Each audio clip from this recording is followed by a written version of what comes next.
weary travellers, to the haunted tavern with no name on the edge of space, because I forgot that we have to do some sort of cross-genre thing on this show.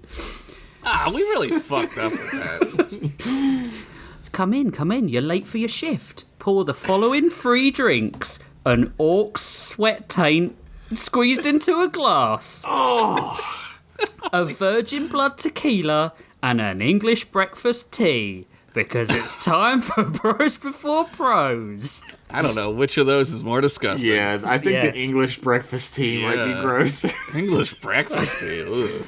Welcome to Bros Before Pros, the comedy fiction podcast with 2 prompts, 3 stories, and infinite laughs. I'm one of your hosts, Rich Masters, and with me as always is Jeff Pennington.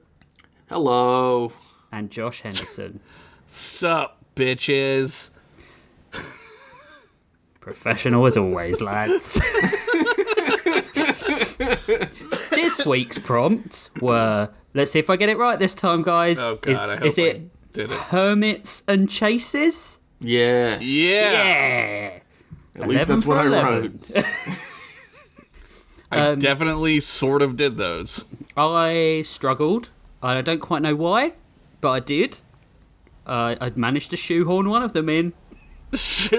Dude, it's almost like you almost have to shoehorn one in at this point. You know what I mean? Yeah. I just realized that I technically didn't do either. So that's cool. I also technically didn't. Well, I did do one, but like Rich, I shoehorned it in. I shoehorned one in and mentioned another. It's fine. That's a double shoehorn. You get the double shoehorn. One's award. a tiny shoe. A very, very tiny shoe. Like a pixie's shoe. Yeah. What's a space version of a pixie? Space Pixie. Space pixie. Spixie. Yeah. Wait.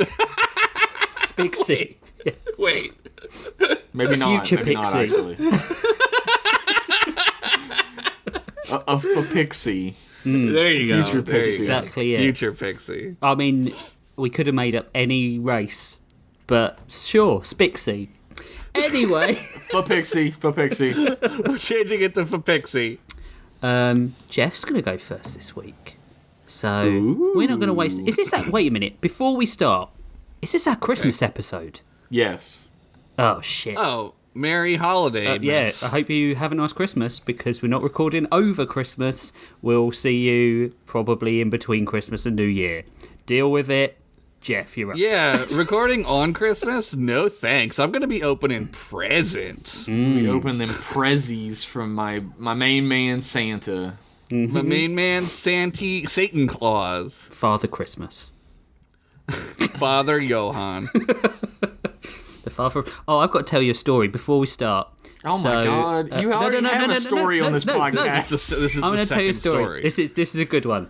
So we go out for my corporate Christmas do on Friday, a Christmas party, and I got extremely drunk and was very sick on Saturday. But we booked in for Evan to go see Santa at Santa's Grotto on Sunday. Wait. Santa's grotto? Yeah, like we didn't go to fucking Lapland. We just went to like the local mall, essentially. I didn't know Santa had a Playboy-esque grotto. Yeah, that's what Americans think of when you say Yeah, grotto. Well, he that's was in a grotto. smoking jacket. No, he wasn't.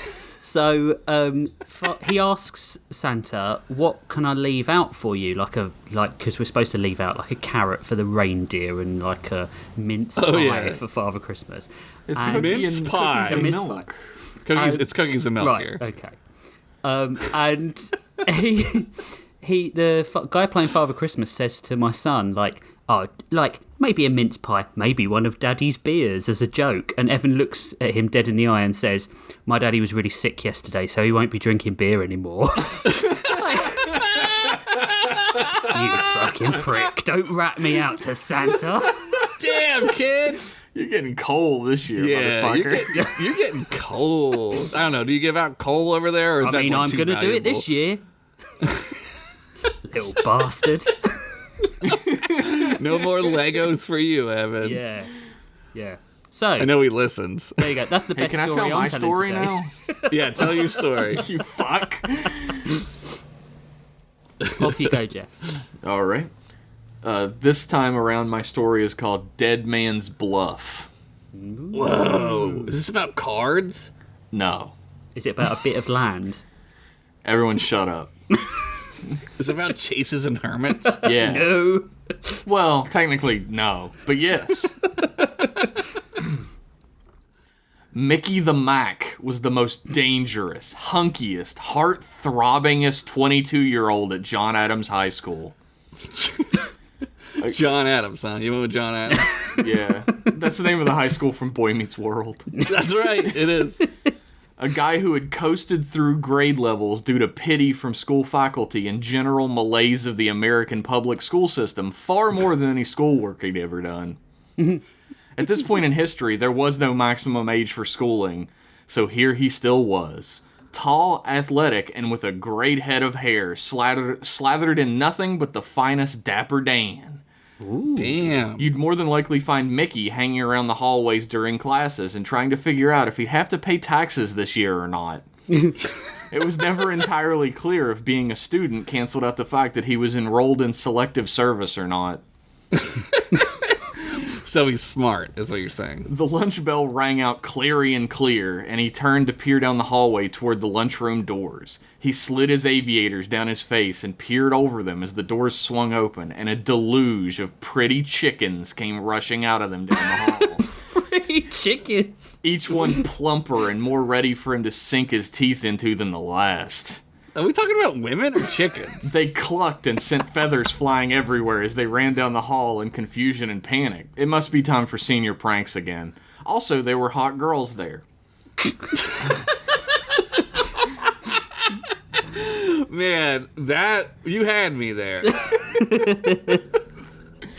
Hey there, pretty lady. When are you and I gonna make it up to Lover's Leap together and take the plunge? Mickey said with a twirl of his toothpick in his mouth and a grin that would get you 5 to 10 these days if you did it unsolicited to a woman. I was gonna say, this is not okay anymore. Oh, Mickey, you're incorrigible, Sherry Season said with a wide, bright smile, dimple showing in her cheeks.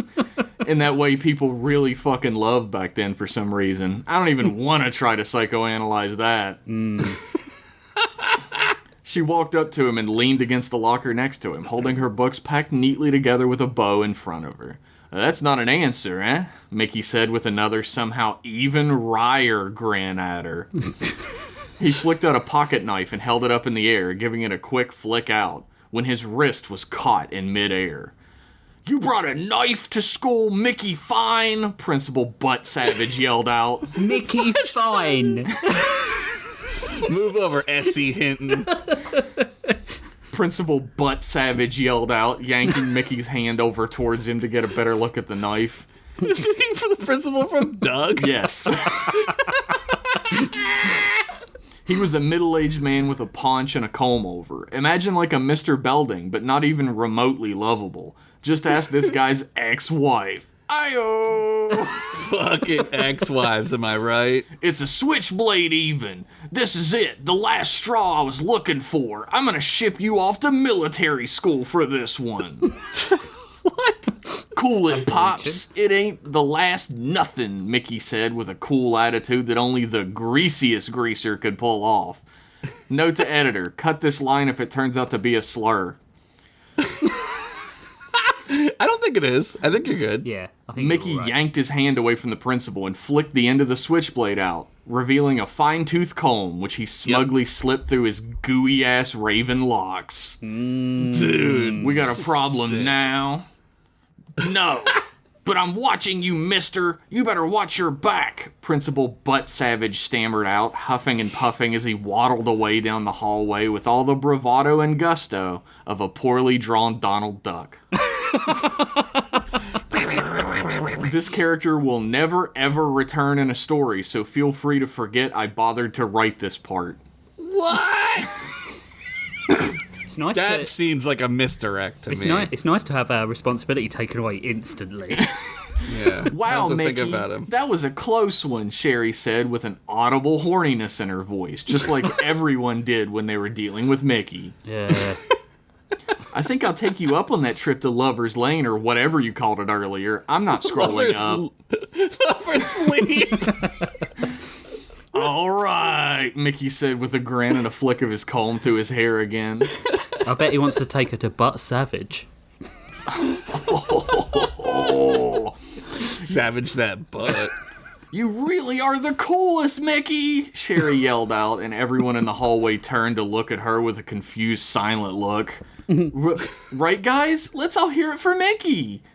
The other students looked between each other for a moment, and then turned away again, returning to their business in the background. High school. The din of their conversation sometimes interspersed with, "What the fuck was that?" and "awkward as shit." Cringe. "Did I hear somebody say they were the coolest in town?" A booming voice echoed through the hallway, silencing all of the students once more. This time, however, they all immediately dispersed, some of them even yelling out in fear once they realized who was coming down the hall. Oh, Please, shit. please, please. No. A gigantic man, possibly in his 40s? I don't even know, man. Like I said, there was no maximum age for high school at this point. They just kept failing you, and you just kept fucking going. This guy had a full beard and a scar over one of his eyes. But he wore a singlet wrestling uniform of the school and a pair of warm-up rayon pants over whatever the fuck kind of sneakers they had at this point. Chucks, I want to say, but I'm not doing Chuck any Taylors. research. It's Chuck Taylor's. PK Flyers. Sherry gasped and grasped onto Mickey's leather jacket sleeve. It's bad Leroy Brown. What? Why should I be scared? Mickey said, looking up into bad Leroy Brown's dark, heavy-lidded eyes as he stared down at him. Why, he's the baddest man in the whole damn town, she cried out in response. Oh my God. What is happening? You're damn right, bad Leroy Brown sneered, leaning in closer to Mickey. And if you're so cool, how about you and I make a little wager to see who's the coolest under pressure? Yeah, cool, man. I'm always down to do some stupid shit to prove I'm a man, Mickey responded casually and toxically. I bet that you won't play chicken against a car of my choice up on Dead Man's Bluff. You drive at the cliff, and the first one to chicken out loses. Bad Leroy Brown laughed heartily in Mickey's face, spittle raining onto his sunglasses. Ew. What happens if I win? Mickey said. I'll give you $50, which is like $1 million in the future, Bad Leroy Brown soothsayed, then continued. But if you lose, I get your hot rod and your girl. Damn. Wait, what? Sherry said. Slips and chicks, baby. Wait, what? Sherry said, suddenly remembering suffrage. I'm not a deal, baby, Mickey cut her off. Shaking the gigantic hand of the man mountain in front of him. Now wait, Sherry started, but was instantly drowned out by the two of them trying to laugh at the other, louder, back and forth, for what felt like an eternity. She just stood there the entire time. Later, as midnight crept through the old graveyard road that led up to Dead Man's Bluff, our hero, I guess, Mickey the Mac, drove. Who are you rooting Questionable. for? Mickey the Mac drove his shining red 1951 Hudson pacemaker with an air of cool confidence that was only underlined by the fact that he was smoking, which is Oh, super fuck. cool to do, even now, kids. Cigarettes! Get your cigarettes! In the seat next to him, Sherry sat, her arms folded over her chest and her back slumped down into her seat. Look, I know you gotta be cool and all, but I just think betting me like a poker chip belies a lack of respect for me as a person. Shh, quiet, boobs. We're lost, Mickey said. We'll pull into the graveyard and ask the groundskeeper which road we need to take up here. Old man Mortensen'll know. Old man Mortensen's a creepy weirdo who lives in a shack in a graveyard. Almost like he's a hermit or something. There, I fucking there we said go. it, Shed said. Don't be such a drag, sweetheart, Mickey said with his trademark sly smile. He flicked his sunglasses out and slid them onto the brim of his nose as he smirked. Wait, can you even see anything with those on? Sherry asked. I was gonna say. Duh. Of course I... Clunk! The front bumper of his pacemaker bumped into the metal fence beside the driveway into the graveyard with a metallic rattle. That'll buff out. Mickey threw it in reverse and backed up, sliding his sunglasses off quietly with his head turned away from her, then pulled into the graveyard. A small dirt trail led from the entrance back to the groundskeeper's shack at one side of the graveyard. Mickey opened the door to his car, leaned down to the road, and snatched up a rock. Sherry gave him an exasperated, questioning look. What? I'm not getting out. Fuck that. He drew back his arm and flung the rock at the shack's front door, where it hit with a resounding heavy wooden thud. You know what? I love this guy. Never mind. Which was followed by another resounding thud as the shack door came crashing down inwards into the structure. Oh my god. They could now see directly into the living room area inside, where a black and white TV was blaring the latest episode of I Love Lucy. And Old Man Mortensen was guffawing at the top of his lungs. He slid back into his chair and wiped a tear away from his own crusty eye, shaking his head and chuckling to himself. Oh, Lucy, truly you are the queen of comedy.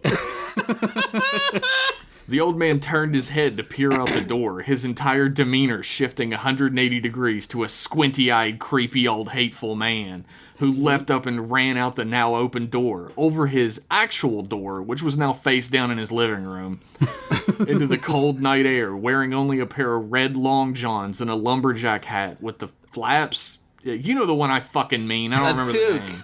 A toque. Interlopers! You knocked my door down and you ruined my Lucy experience. You ought to be ashamed. He waggled his just rewind it. It's on Netflix. Oh, well. He waggled his finger about an inch in front of Mickey's face for what seemed like an insanely long amount of time. Just standing there waggling his finger? I mean, like, a genuinely upsettingly long amount of time. Mickey looked at Sherry, who shrugged back at him, and then at Old Man Mortensen, and then finally slapped his hand away. Look, we need directions to Dead Man's Bluff. I got a big toxic pissing contest to get into with a 40-year-old to prove my dick is bigger than Dead Man's Bluff, the old man interrupted.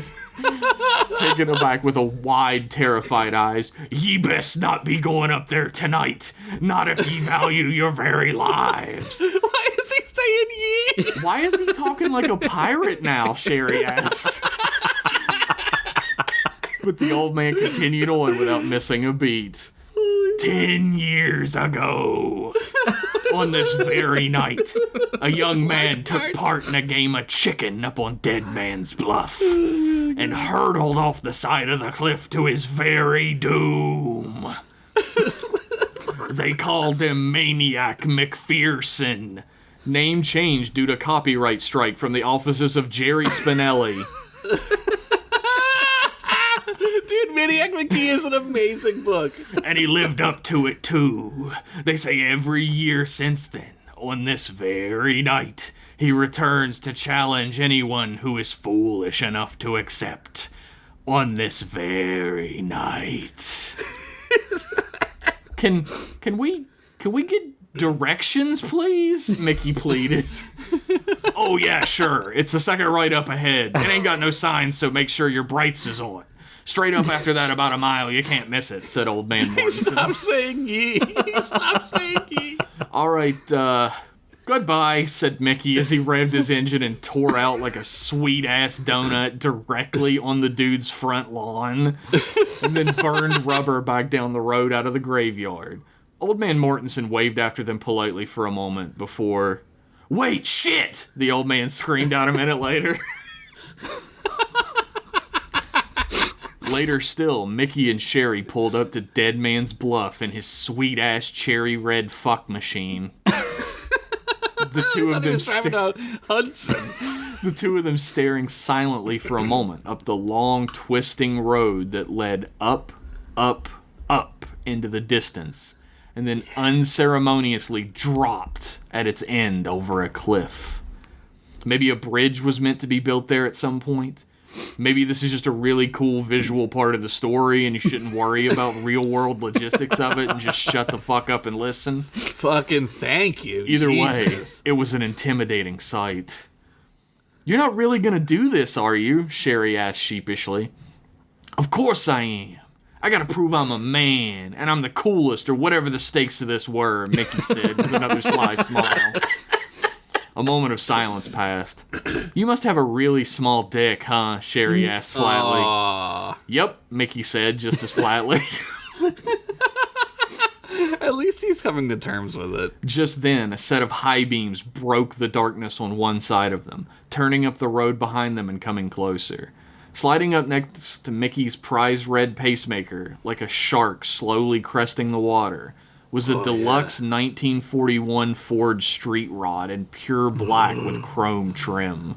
Yes! As if on cue, fog slowly rolled into the area, across the ground underneath their tires, slowly swirling and cascading over itself, like a red carpet being rolled out for the car's arrival. I thought you said frogs. It's like frog. This is not the right episode for that. Go back about 5 episodes, again. I think. Are you saying Vandal, Rich? Nobody knows what I'm talking about. It stopped, and the front window slowly rolled down, revealing a teenager of about 17 behind the wheel, who leaned out the window and gave a leering, perverse smile at Sherry before turning his eyes to Mickey. It's Maniac McGrudgeon. "You're here to challenge me to a game of chicken, right?" The guy behind the wheel sneered out, leaning back into his seat. He was wearing an extremely out-of-date suit jacket with a wide collar over top of the lapels, with a sloped, wide-brimmed hat down over his eyes. Oh my god, he's like Tom from Tom and Jerry. He's wearing the suit. Yeah, he's got a zoot suit. "You're bad Leroy Brown's driver? You look like a reject from a Halloween party. Let's do this thing." Mickey revved his engine, gritting his teeth in an intimidating grimace at his opponent. The pacemaker purred like a lion. "Whatever you say, bub. Don't say I didn't warn you." The other driver grinned wider, his face almost slipping into the uncanny. He slid back into his car and placed his hands on the wheel. His Ford roared with an unearthly deep sound which shook the ground underneath them. "Your best gal can drop the flag from your car. I'm fine with it."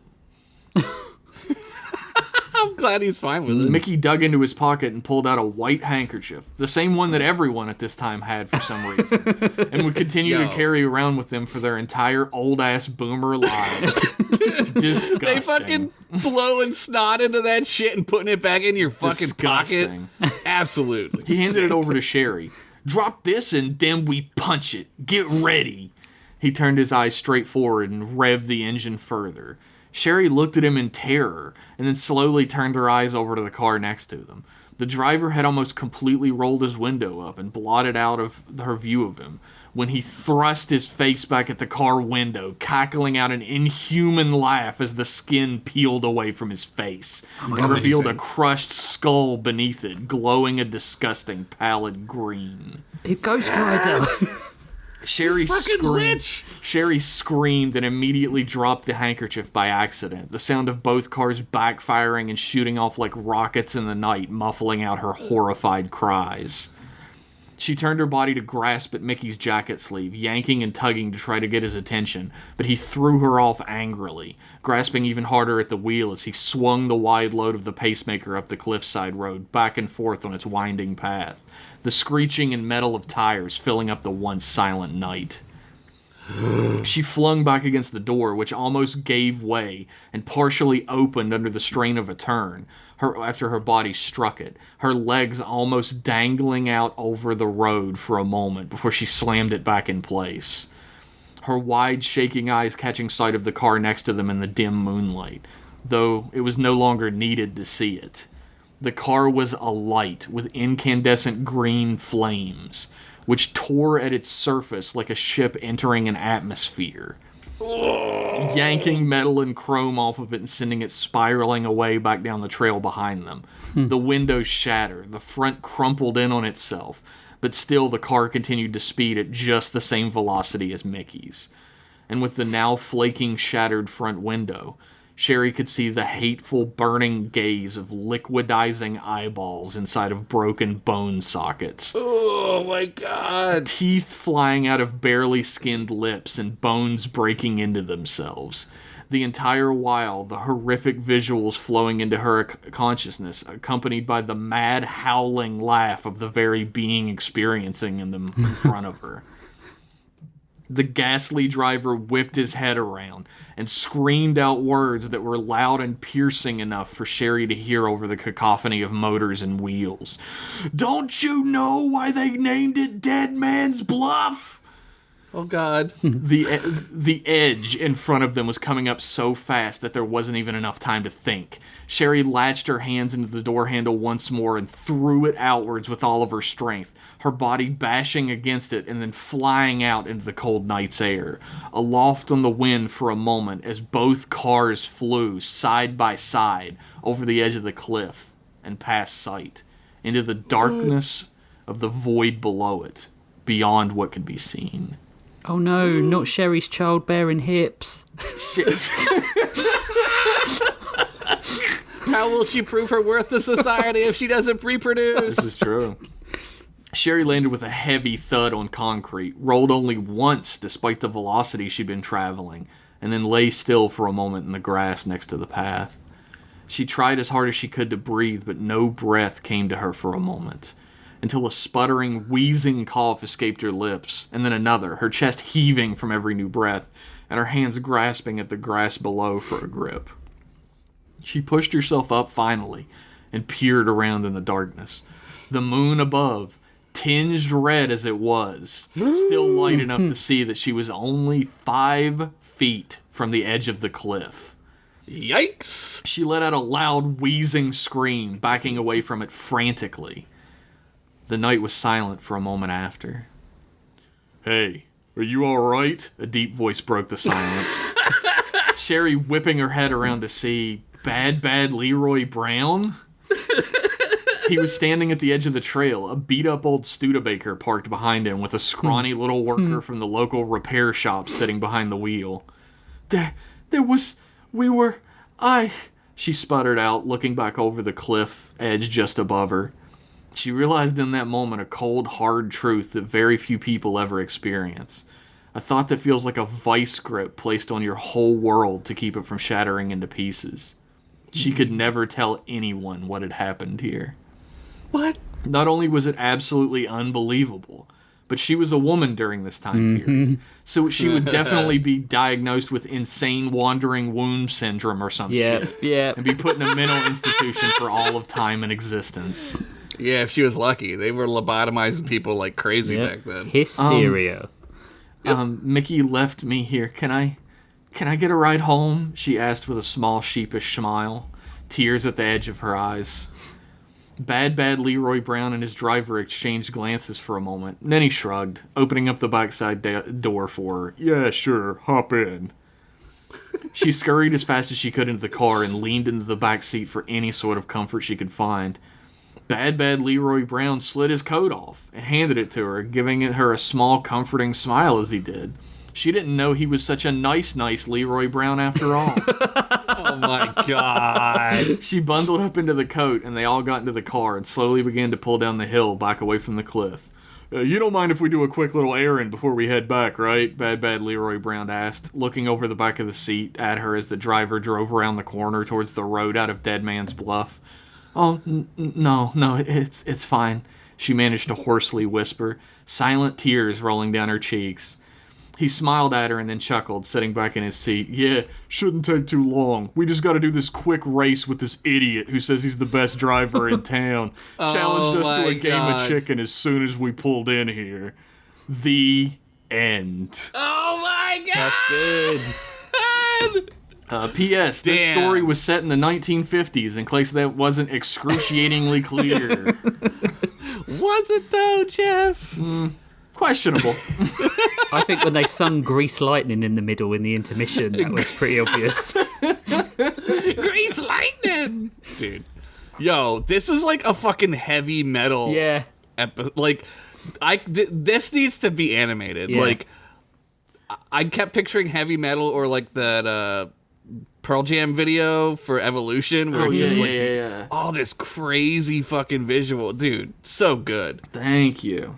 Thank you very much. I- I went so light on comedy last time that I wanted to go very heavy on it this time. Dude. I really love when your stories go completely off the fucking rails. You like chickens, green skulls, casual misogyny. Boom, I'm there. Always. Self-aware misogyny. Yes. Casual for the time misogyny, not casual Jeff Pennington misogyny. Hashtag boomers, hashtag the good old days. Yeah, exactly. Yeah, asterisk, Jeff is not a misogynist. Yeah. Yeah, absolutely. That on the Disclaimer. podcast. Put that on the podcast. No, man. So fucking funny and dude, I don't know where you learned how to like describe shit. It's incredible. Internet. I don't know. I learned how to do it on the internet. I went to my local library. Thumbs up. Books, check 'em out. LeVar check 'em Burton out. taught him everything he knew. La Bamba? LeVar Burton! Oh, LeVar The Burton. La Bamba! I thought you said Obama for a second. Obama Burton. Did he say Vandal? Fuck you. LeVar Burton did teach me a lot. He's just as big of a degenerate weirdo as I am. Don't let him fool you.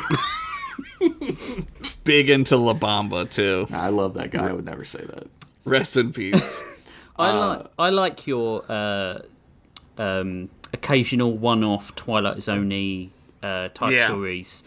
I'm not saying I don't like the in-universe stuff, which, you know, this is still in the universe. That's a whole different Yeah. sentence. I'm not taking that. Don't worry about it. That's a whole difference. Yeah. When you But say you like one thing, it doesn't mean you don't like another. Good, It's fine. good. But I really do like these timepiece, Outer Limits, Twilight Zone episodes. I think they fit. I'm glad that fit they the still style. have a place. Yeah, they do. I know that we've all gone very heavy, like recurring characters and everything, so I'm glad the one-offs still have a place.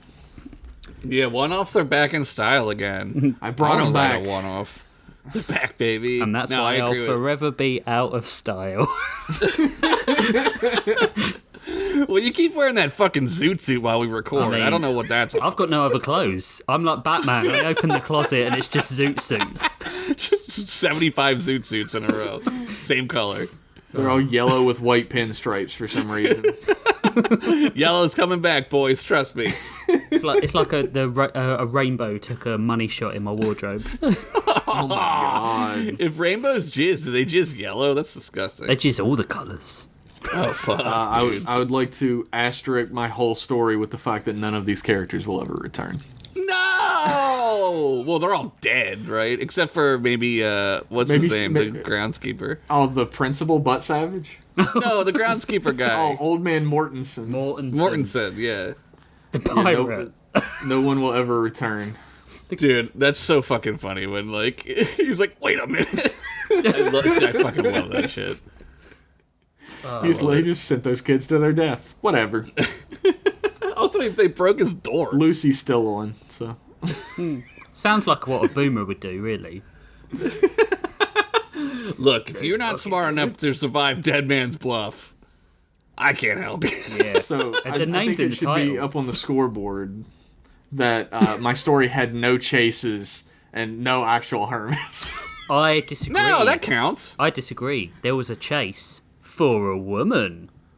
Oh, shit. There was also a chase for self-respect. Nobody earned it, but Nobody earned it, no. No, they died, but, Yeah. like, whatever. I mean, I guess Who Sherry hasn't? could live if she also jumped out of this one at the right time. We don't know. yeah, Man, what a nightmare.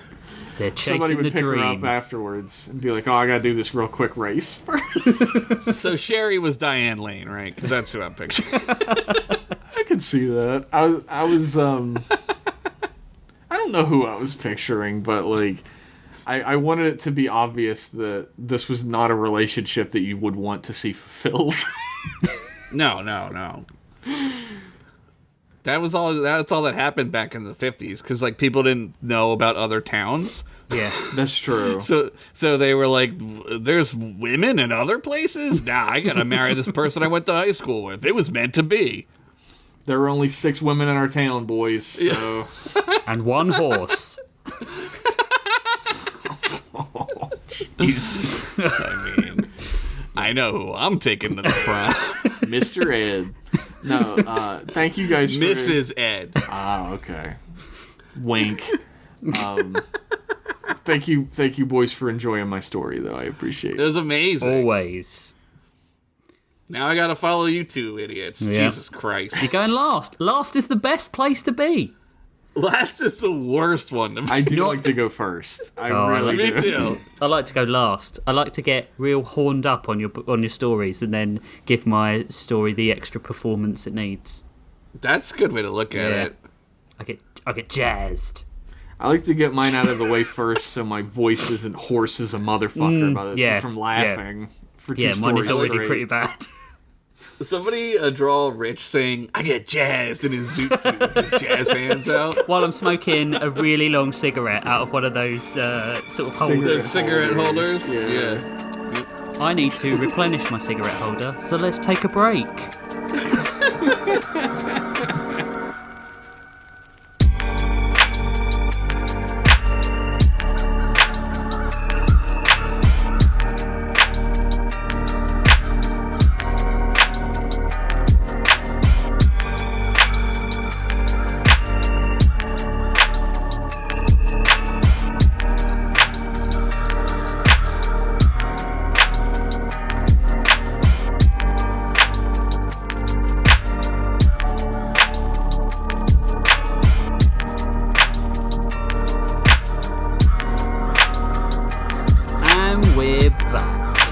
That story? You can't answer. Shut up. Fuck you.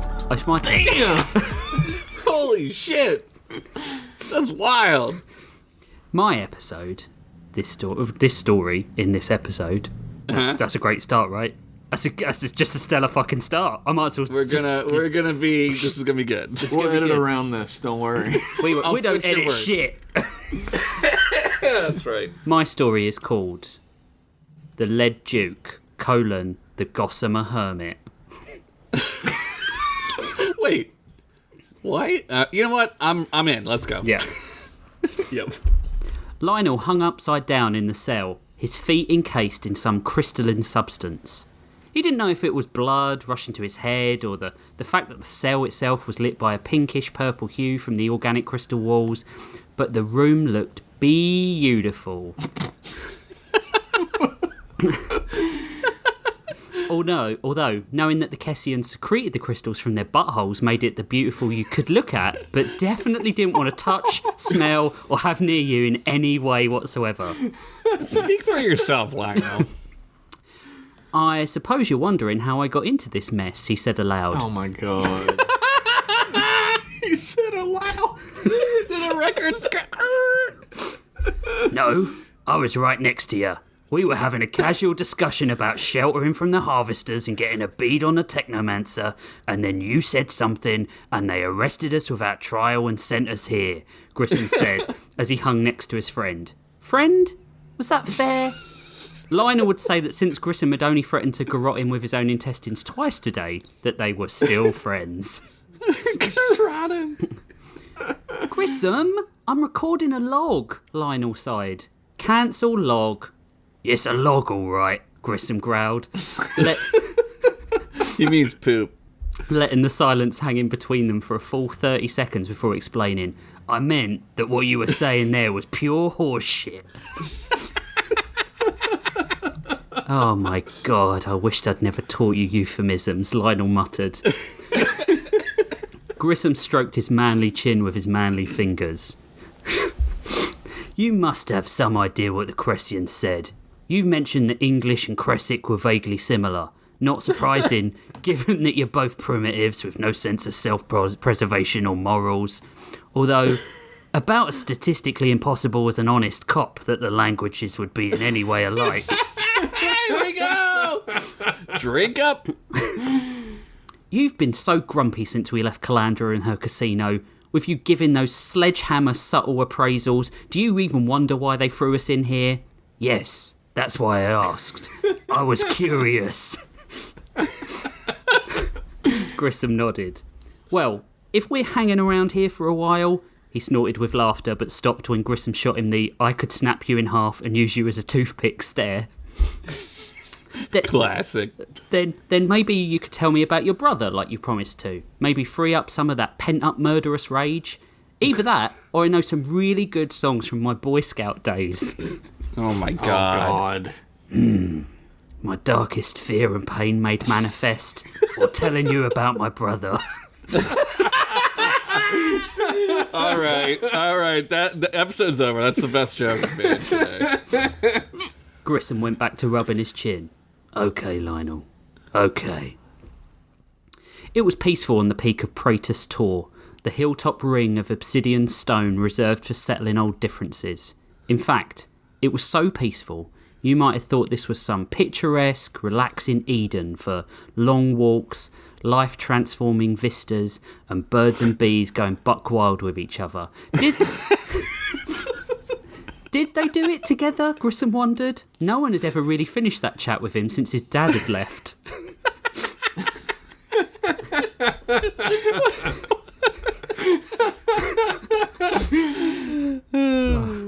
But this place was blood-soaked, violent, and the only thing the birds and bees were doing was slaughtering each other. Whoa! Many people were gathered at the Ring of Stones, the leaders of all the clans of the Dukes of Lead, the peacekeeping force of the Seven Sectors, including Grissom's mother, Queen Grissom Graves, and her advisors, including her robotic analyst BD-800. Also present were the antagonistic Duke Sester, the cousin of the Queen who had been gunning for the throne for a decade now, and the Queen's warlord, General Muffin, who wasn't as cute as his name suggested. Also, there was a stray cat there, generally getting in the way and not giving a fuck, pawing at the Queen's long green cloak. What is this cat doing? Who knows, man? Cat's a fucking spy. I'm calling it. At the back of the coterie, amongst the villagers who had come, stood an old hermit, clutching a small, metallic object. But they were outside the Ring of Stones, and Grissom Graves, 15, virile, and mad as hell, had things to consider inside the ring. They had chased Jackson Swiftfingers down to this place, and now they would all try and bring their quartermaster down. Catching Grissom in his thoughts, Jackson threw a punch that was easily dodged by the young Graves, who slid on his knees Pete Townsend style and grabbed at his opponent's Achilles. Yep. Jackson was too fast, though, and brought an elbow to the back of Grissom's neck. Brainless, Jackson growled. Calandra yelled in anger at Grissom's defeat and used his doubled-over body as a stepping stone, jump kicking at Jackson like you would if you were fighting Goro in Mortal Kombat. Yeah, get him in the corner. Who caught her ankle and flung her at the nearest rock pillar, driving the air from her lungs. Emotional. Fincher and Ondar attacked as one, punches and kicks flying as if in a choreographed dance, mainly because they'd practiced it so much, that and the Cotton Eye Joe dance. Jackson took a step back and careened the twins into each other, butting their heads and near knocking them out. Obvious, Jackson growled. Daenerys was next, but she hesitated in her approach, letting Jackson advance on her and putting her on the defensive. She threw a few off-balanced punches, and he turned her weak attack into a hammerlock and then slammed her against the floor. Sloppy. Emmeth was the only one standing now, and he stood wringing his hands. I don't suppose I could subdue you with some well-rehearsed facts about bugs? That's the brother. Worst of all, foolish. Jackson advanced on Emmeth, who edged backwards. I can also show you some pretty average close-up magic, Emmeth offered. As Jackson got close, Emmeth stood a little straighter. Or I can keep you rambling for a bit, hoping that my friends will have recovered enough to surround you and give you a beating. Jackson raised an eyebrow. Sorry, Josh, go on. I was going to say, I just said nice. I love it. Jackson raised an eyebrow and turned, only to be roundhoused straight in the jaw by Calandra. Ondar and Fincher kicked the back of his knees in sync, driving him to the floor, as Daenerys just straight up kicked him in the balls with a force that produced a scream from Jackson that sounded like when cats have frogs in their mouth. If you know, then you know. It haunts your dreams, man. This dude was hedging his bets that it was going to be frogs at some point. Grissom gave the final touch with a meaty ham bone to the chin that sent his head back and his soul straight to the fucking Phantom Zone. As Jackson Swiftfingers crumpled to the floor, any outside observer would assume that the assembly would have cheered or clapped. Instead, General Muffin strode towards the ring of stones and wiped one of the runes from the top, removing the force field that kept the group imprisoned for their final assessment, then went to rouse Jackson with some smelling salts. "It is a new record, Your Majesty," BD-800 announced. "The group managed to subdue the Quartermaster in 4 minutes and 50... "Not so, BD," Queen Mestral Graves said sternly. "The trial requires all members of the cadre attack as one. Emeth did no such thing." As Emeth shrank in shame, Grissom stepped forward and put a hand on his shoulder. "He is as valuable a part of this squad as I am, Mother. As much a Duke of Lead as anyone here, except maybe Sherry the Stupid, the village idiot who thinks she's a sheep." Sherry, you freaking idiot. "Bah," said Sherry from the crowd. doffing the sheep skull she wore as a hat. That's actually pretty cool. "I wonder, would you say that if he were not your own brother?" The Queen raised an eyebrow, prompting the whole entourage gathered to fall silent.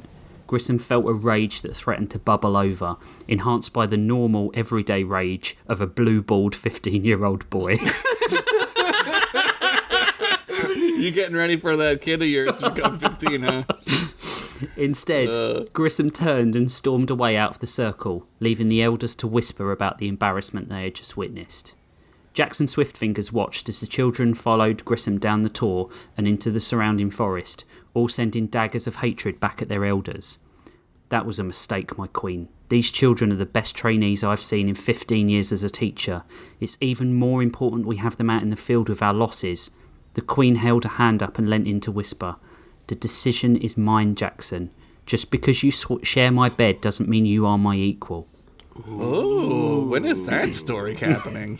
With that, she turned and rode away on her warhorse, which was the name she gave her sweet jet bike hog. Fuck yeah, now we're talking. I thought that was Jackson's name.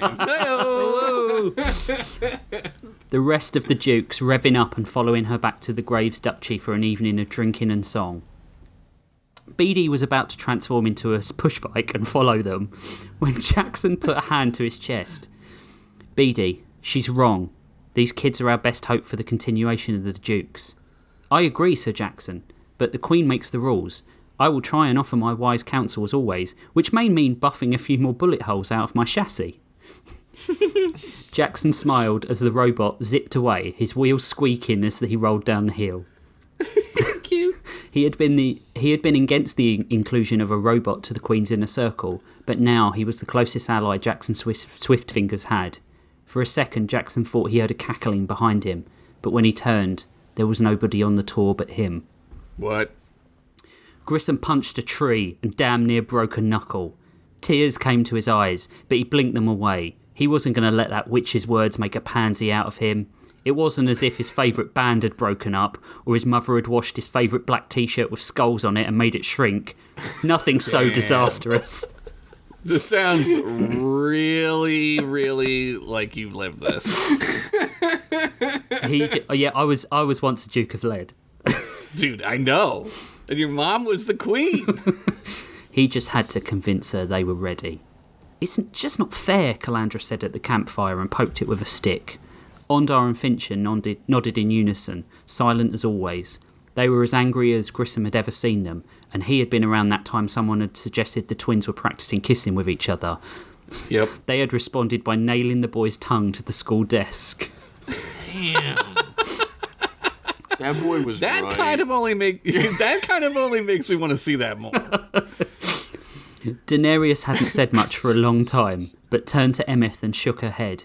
Don't even think about blaming yourself. We need viable solutions, not some martyr. Emma laughed, breaking the silence in the clearing. I told you from the start I wasn't cut out to be a duke. The only class I was ever good at was cunning, and that one with the food. Lunch isn't a class, you backbirth. Damn. Fuck, dude. Look, lunch was the class I was best at. Lunch, recess, and gym. Lunch isn't a class, you backbirth, Grissom smiled. You had the smarts needed to develop a strategy to take down Swifty. You know Mother told him to go harder on us. Fucker damn near broke my neck with that elbow. You're a better duke than any of us. He's not better than me, Calandra smirked. I'm amazing. She walked over and kissed Grissom. They'd been together for about 5 weeks now, a summer love that was still in its infancy. Daenerys sighed. Dry humping. Definitely. That story will not be told. Daenerys sighed, sick of the display. So what are we going to do now? We need to prove ourselves if they're going to cut the apron strings. Then maybe you need to prove yourself, kiddies. Reese's? British Reese's. The voice was nearer than it had any right to be, and as they all spun round to find the hermit sitting by their fire, they wondered how he had crept under their defences so easily. Though, considering Grissom could see through his gossamer thin robe at his bony, nude, old man bod, he could have slid in pretty easily. Allow me to introduce myself, the hermit Now he's said. Yoda! He's both. He's Yodies. Yodi's nuts! High five. Good High job. fives. No, Grissom growled. Get out of here now or I'll kick you in your Old Spice-scented low-hanging plums. Damn! What's wrong with Old Spice? They're going to use Old Spice, though, right? Do we have a sponsor this week? Pomade and Old Spice. This episode brought to you by Dabber Dan and Old Spice. Or for all your misogyny needs. The old geezer held a metal orb in his hands and rolled it around between his palms. MF stepped over, eyeing the orb intently. You were watching us at the tour. Watching you fail I was, young'uns. But I have found a way you could convince the Wrinklies that you're of true value. No more talk of Wrinklies, old-timer. That view is turning my stomach, Daenerys retched. But Grissom was intrigued. Indeed, most of them were, their eyes burning in anticipation. What do you mean, old man? You've heard about the problems in the border villages recently, I'll wager. They had. Miles from the duchies, small fishing and farm villages had been burned to the ground, and the villagers had vanished. No bodies, no signs of abduction, no burial mounds, no remains. They'd just gone. Emeth had hopefully suggested that they'd all just migrated for the winter, but Calandra had reminded him the villagers weren't birds, and it was the height of summer. Also, Rich, please don't stop doing the Yoda voice because we made a joke about it. It's amazing. No, it's fucking great. I miss it already. Well, the hermit sucked at his toothless gums, and Daenerys retched again. I know where the bastards who did this are holed up. Jackson burst into the Great Hall to find the senior council of the Dukes of Led already in session. Though they were waiting for him, he went straight to the replication unit and ordered himself a mead. He felt the eyes of some of the duchy heads burning holes in his back, but he took his time, and a long gulp, before he turned and took his place at their table. Now we're all here, Duke Sester glared at Jackson before taking off his Stetson and gun belt and placing them next to him. Our guns fall silent, he said. The others followed suit. It was customary to wait until every duchy was represented at the table before formality was dropped. Let reason ring loud, the coterie finished in unison.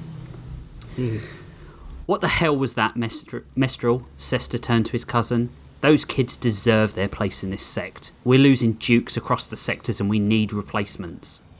General Muffin fiddled with his wax moustache and nodded his head. I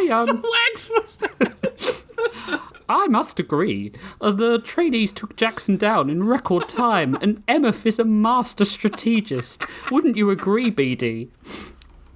Negotiations? We have no communication.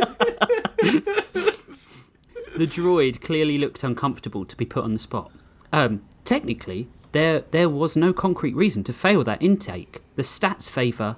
The table erupted into murmurs. The dukes knew that 3 dissenting voices at the council, including the queefs. Uh-oh. Someone's getting beheaded. The Queen's chief advisor and head of her military was tantamount to a rebellion. The Queen slammed her hand down on the table to cut through the chat. When the circle fell silent, she took in all of them with one long look. The problem is not Emeth or the way they passed that test. They passed, but I will not feed our children to a meat grinder. They've attacked the shipyards at Craven Day, the grain stores at the Red Vale, the Listen colonies. They surround us on all sides with no trace left and no bodies taken. There is evil rising, and we do not know why or where from. Be it rivals long thought dead, cannibalistic aliens, or clowns or something, we have no idea what is happening. It's fucking clowns. Nor do we have the reach to find out, Mistral, Jackson said heavily. At the council table, all were equal. There were no gods or masters. As legend said, the Dukes of Lead did kill their gods because they were unjust, and the Dukes valued justice over all. Fuck yeah. Better they die with a gun in their hand than live on their hands and knees, surely. Damn, you sound American as fuck right now. Yeah, these Dukes of Lead sound real familiar. You have that from the Texas planet. You have that so wrong, Jackson. Better that they live with a gun in their hand than die on their hands and knees. And there it was, the Queen's admission clear as day. She wondered if the Dukes of Lead could survive this. So this is a war council then? Duke Freyas asked. This idea held little desire for any of them. They were peacekeepers, not warmongers. They helped the neighbouring systems settle disputes and fight injustice. They did not go to war. If someone's targeting us, we don't have a choice, do we? Duke Severin asked across the table, almost to no one, not really wanting an answer. Jackson broke the silence again. So we vote. Draw in and close our borders. Prepare for war. Or we continue to fill the ranks and fight as we encounter these rogues. He glanced at Mistral, his queen, his lover, and saw the utter betrayal in her eyes. She obviously hoped for more time, but there was none left. I will abstain. No ass. I will abstain, she declared. This vote needs to be of the people. To go to war then? Oh, sorry. To go to war then? General Muffin asked. Of the 47 in attendance, only 14 held their hands down, including BD and the Queen. To continue as we have, 10, including BD, placed their hands skyward. It was an objectionable choice with no clear answer, and the winners felt as hollow as the losers. We should adjourn, and come back to this chamber with clearer heads and keener minds, the Queen declared. As the Dukes left the table and headed to their quarters, Jackson lingered and went to grab for the Queen's hand. She pulled away. Not tonight, Jackson. I need my own counsel right now. He watched. She's gonna masturbate herself tonight? She's got her own wand of counselling. Let me the electric wand of counseling. BD, attach your attachment. I need servicing. No, that's not part of the Right story. away, my queen. He watched her leave, then went to say goodnight to BD. He wouldn't sleep this night, having been kicked out of his bedroom. Good night, BD. A hard day tomorrow. A hard night before that, sir, BD watched as Jackson nodded, then left, then placed a small metallic orb on the circular table. The hermit had been clear in his directions, over the hills of despair, down through the valley of sorrow, past the desolate rivers, and through the swamp of that feeling when you hit your little toe on the leg of your bed. Damn, that's a fucking downright Led Zeppelin lyric you just read. It had been a hard evening's trek, one of difficult terrain by already tired kids. To their credit, not one complained, moaned, or held them up, so keen were they to prove themselves a second time. But now they were here, The camp was marked by a faint mechanical buzzing that seemed to bother all 6 of them. "What the hell is that?" Calandra whispered to Emeth, hoping the nerd would be able to recognise it and maybe stop her migraine.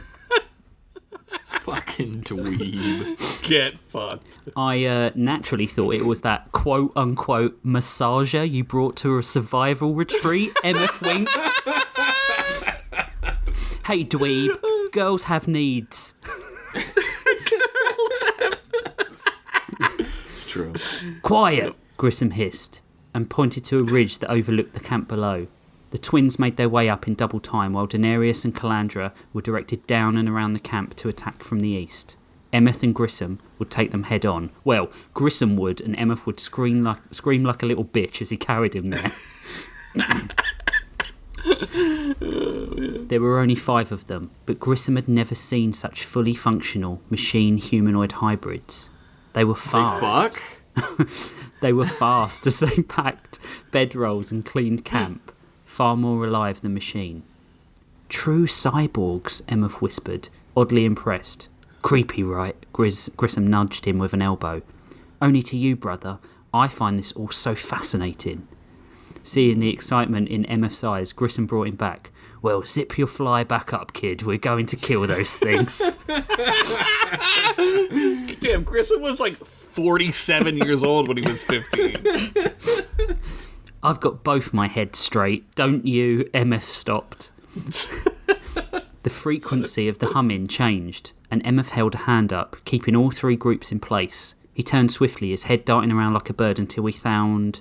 there, in the branches above them, another of those metal orbs. He reached up and grabbed it, heard the faint buzzing. As he passed it to Grissom, the others rushed to join them. "What are you doing breaking position?" Grissom hissed, hunkering down. But then, when they didn't follow suit, he turned to the cyborgs and noticed something odd. He waved a hand in front of the orb. Down in the valley, a hand-shaped blur appeared where the cyborgs were working. "A hologram?" Daenerys whispered, the disgust clear. "That dangly bald old fuck tricked us." Dangly bald old fuck. He had one of those things too. Probably a hologram himself. That's why he got through our defences. But why? What reason would anyone have to bring a bunch of trainees out here? Calandra shook her head. Bunch of trainees who aren't getting drunk right now and who are on their guard? Emeth held his hand out and Grissom went to throw him the orb but stopped. The pitch of the device had changed again. "Wait, do you hear that?" Emeth grabbed the orb and threw it into the forest just before it exploded. Damn. The duchy was incredibly peaceful, and Jackson walked the halls, wondering if it would ever be this quiet again. The vote to go to war was only 4 hours old, but yet everyone was sleeping, but he could already feel a change in the atmosphere. A heavy air hung over the whole estate, so dense it felt, as if it were clogging his lungs and choking him. The Dukes of Led had not been at war since settling the border wars between the Rokan and the Selayan nearly 5 millennia ago, where the 2 sides had argued over territory, even though you can literally go up or down and stay out of each other's way forever in space. Yep. It was stupid and bloody and totally unnecessary, like every war fought for every single reason. But the Dukes of Led had been forced to intervene after several colonies and 4 deep space Burger Kings along neutral zones had been destroyed in the fighting. Not Burger King! Where are we going to get sloppy wet burgers at now? They called them the Whopper Wars. Damn. The thought of war was making him feel morose, so he decided to go talk to Mistral, whether she wanted to or not. Who knew when they might be able to share a quiet moment over the next few years? He climbed the stairs and walked towards the master suite in the duchy, only to see BD running from the Queen's chambers. "BD?" he called. Then there was heat, and a force that blew Jackson back down the stairs, and then black. By the time they had hiked back to their home, the explosion had left almost nothing but smouldering wreckage. What was left of the duchy was still aflame and burning. Half the western wall caved in, the civilian settlement below completely destroyed. The places they had played, the people they had known, the very lives they had lived, ash and flame. Emeth grabbed... My mouth is open. Can you hear Yeah, the mine mouth? too. Emeth grabbed Grissom's arm. his nail digging into his brother's flesh. When he spoke, it was as if he were a child again. Grissom. Calandra dropped to her knees as Daenerys sobbed into her hands. Fincher and Ondar embraced, not knowing what to do. Grissom broke a limb from a tree and wielded it like a club. He pulled Emeth to his feet and gestured to the duchy. Let's go be dukes. No, not today. Jackson Swiftfingers whispered as he emerged from the brush, covered in ash and missing an eye. His poncho was blood-soaked, and he favoured one leg as he approached them, carrying a bag that he threw down at their feet with a metallic clunk.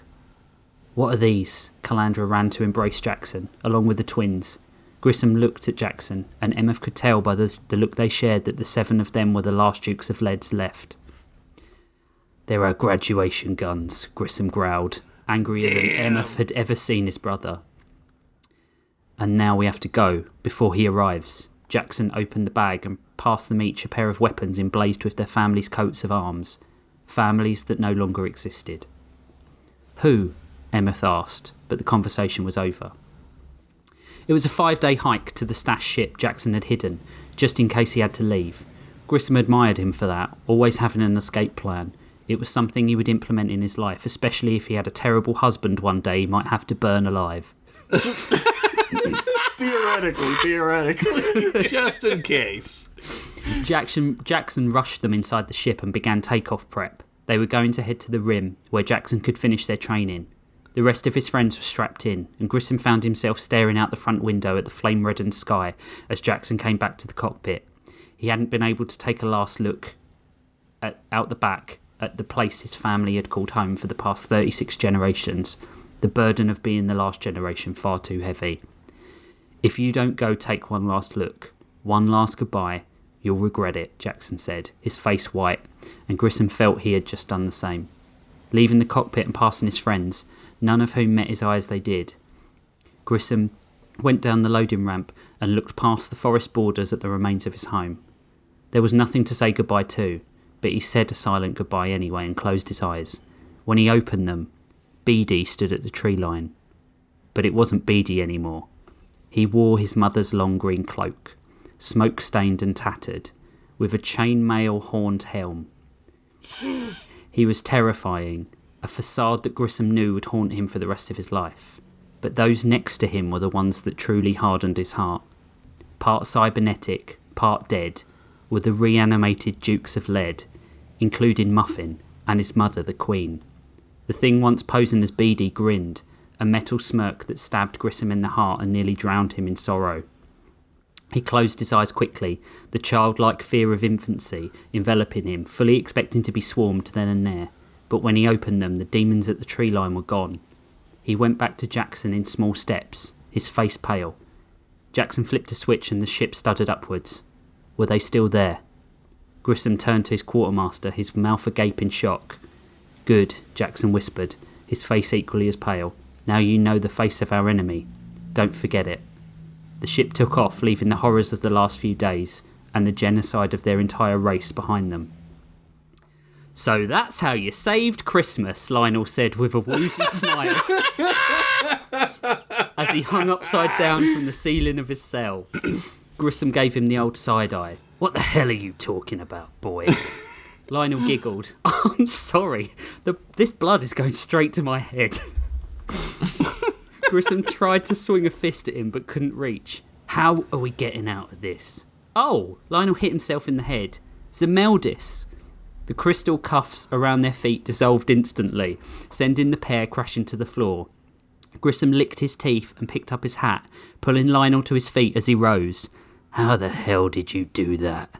Okay, don't get mad, Lionel said as he held out 2 hands. I warn you, kid, I once killed a man for taking my seat at the movies. I hadn't even sat in it yet, I just decided it was mine. This is America. So, I was getting kind of pissed off with you being a grumpy Gustafer all the time.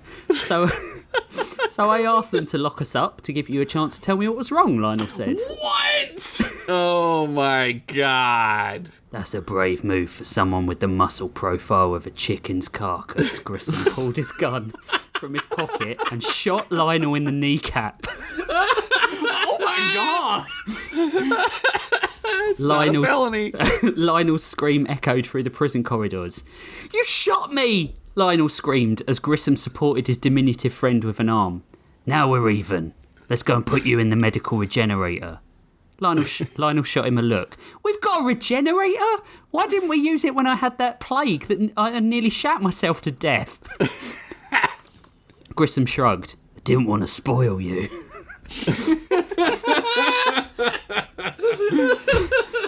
Suddenly, Lionel stopped. "Wait, you didn't tell me about how your brother died at all. Does that mean we've got another Grissom Graves flashback story in our future?" Lionel pushed him on the door to the prison. Grissom pushed him on the door to the prison cell, slowly closing behind them. "What do we say about stories, Lionel? Only if the right prompts come up." The end. Oh my god. They know they're in a story. Oh my god. Done. What the fuck? I was mouth agape at that for a huge portion of it. Holy shit. Yeah. Yeah, I only did the jokes at the beginning and the end this time. Most of it was just fucking horrible. No. It's, dude. I was like in. I was in. Oh yeah, I was fully committed to this story. I was like on the edge of my seat. Yeah. Yep.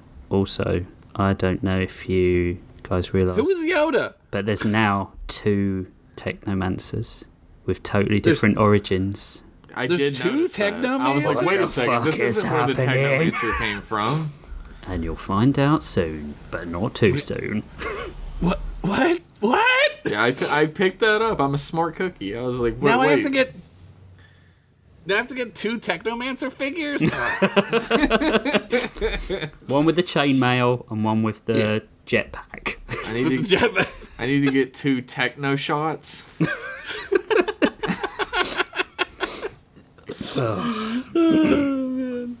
Oh my god, I'm like tired from how that ride, dude. Lore for the Dukes of Lead. I wanted to do a lore episode. So Yeah. you got to do one. I'm a big fan of the world you've crafted for the Dukes of Yeah. Lead. A race that worship justice to the point where they've destroyed their own gods for being unjust. Yeah. They were like Dread meets Mandalorian, Yeah. sort of, you know? Yeah. Sick as fuck. Yeah, it's cool. And now they're all dead. Ah. 'Cause Well, they except got- one. Or are they? Yeah, a few. And what's her 2. name's not Except dead. 2. Landra's not dead, yeah. Yeah, she's alive. But, yeah, and who knows what some of them are undead. Maybe. Maybe. We'll find And out. knowing Rich Masters, any of them could die again at any moment. So Yeah, if I'm not allowed to kill the main characters, I'm fucking killing everyone else. Alright? Yeah, I don't like this. you're allowed to kill whoever you want to kill, you bloodthirsty bastard. Fucking George R.R. farting over here. Jesus. I thought you were going full George R.R. Martin when you introduced the twins who practice kissing. I was like, Thankfully, they don't practice kissing. Yes. They are good twins. allegedly. Definitely not in Allegedly. my fanfic. Yeah. maybe in your headcanon. It was an ostrich, allegedly. Right. Should we take our last break and then come back for Absolutely. a Josh special? Which is a story and a hand job. Yep. That's part of my contract, right? I gotta do both. You gotta sit in the middle and go skiing. I'm better at one than the other. I'll let you decide which that is. Our lines will open soon.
we're back.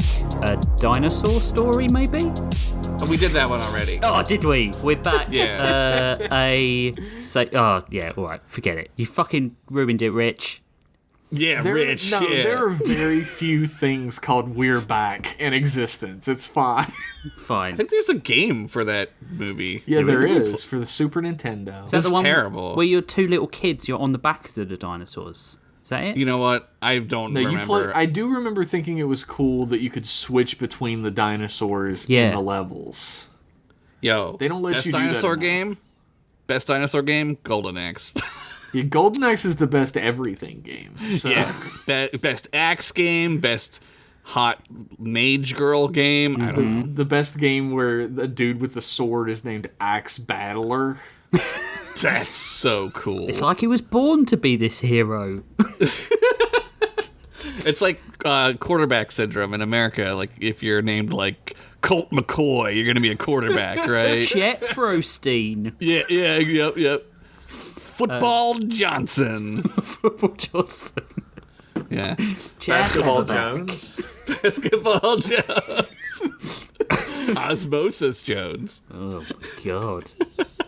Just when we think, these characters are at the peak, we're going to bring it right further up. This isn't going anywhere. Josh, tell your story. Where are you?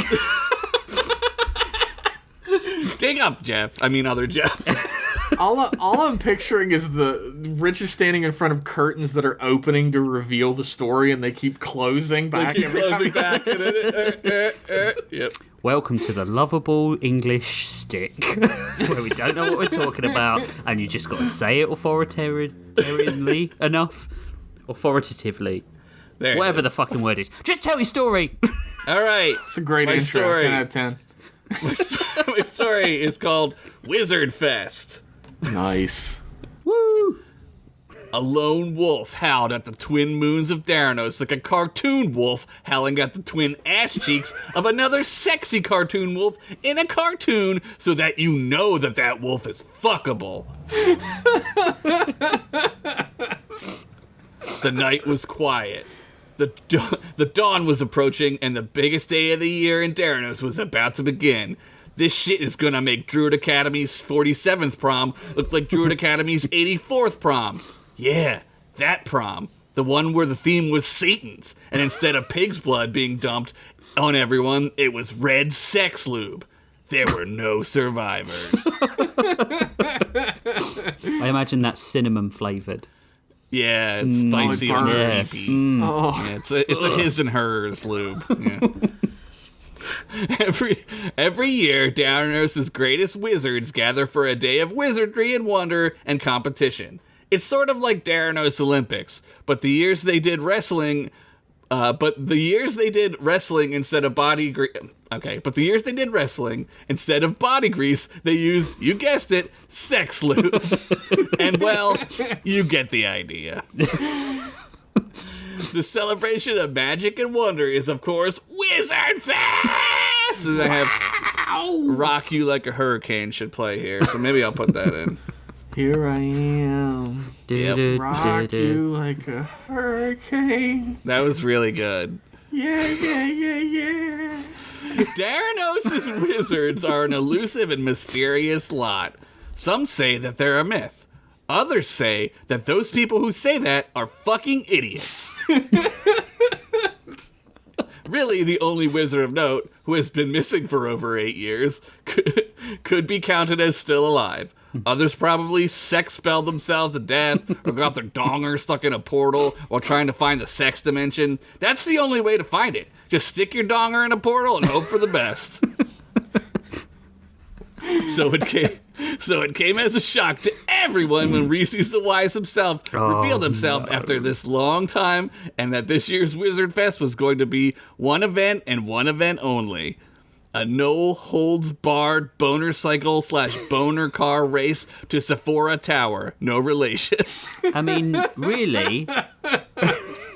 really, you've just cheated because he just told you this story and you just wrote it down. Yeah. It's a pretty sweet gig I have here. That's amazing. It's genius, buddy. It's brilliant. In case you don't know, the lore is that Reese's the Wise is real and lives in Josh's apartment. What the fuck do you moved mean, in. lore? Yeah, this is Real life History is that is real a type life of Reese's. lore. Are they talking about me? Yeah, they're talking about you, man. Tell them I didn't tell you the story. Stop sending me dick pics, Reese's. Never. You're getting dick pics? Yep. Full on staff pics. Racers from all over the Tri-Realm area were set to compete in what was being called, and I quote, the Daranosian Raven, and, quote, erectile extravaganza that may only be dwarfed by the time I took your mama out back to skinny dip in the pool while you were sleeping over at Andrew's house, but the neighbors saw us and came over, and the next thing we knew, we had to shock the pool 3 times just to get all the base smell of the New England man chowder out of the pool. Oh my god. That's a direct quote from the Daranosian Raven. Racers from all over the realm were set to claim the prize. As the sun rose above the horizon, one racer, Cruz Marbleback, adjusted her mohawk as it whipped through the breeze. She was riding her gnarly Gravidson boner cycle at well above the Daranosian speed limit, which was, what? What do we care? We're not your mommy. Go suck on her tit if you need to be told how to drive. How do they fit all that on the sign?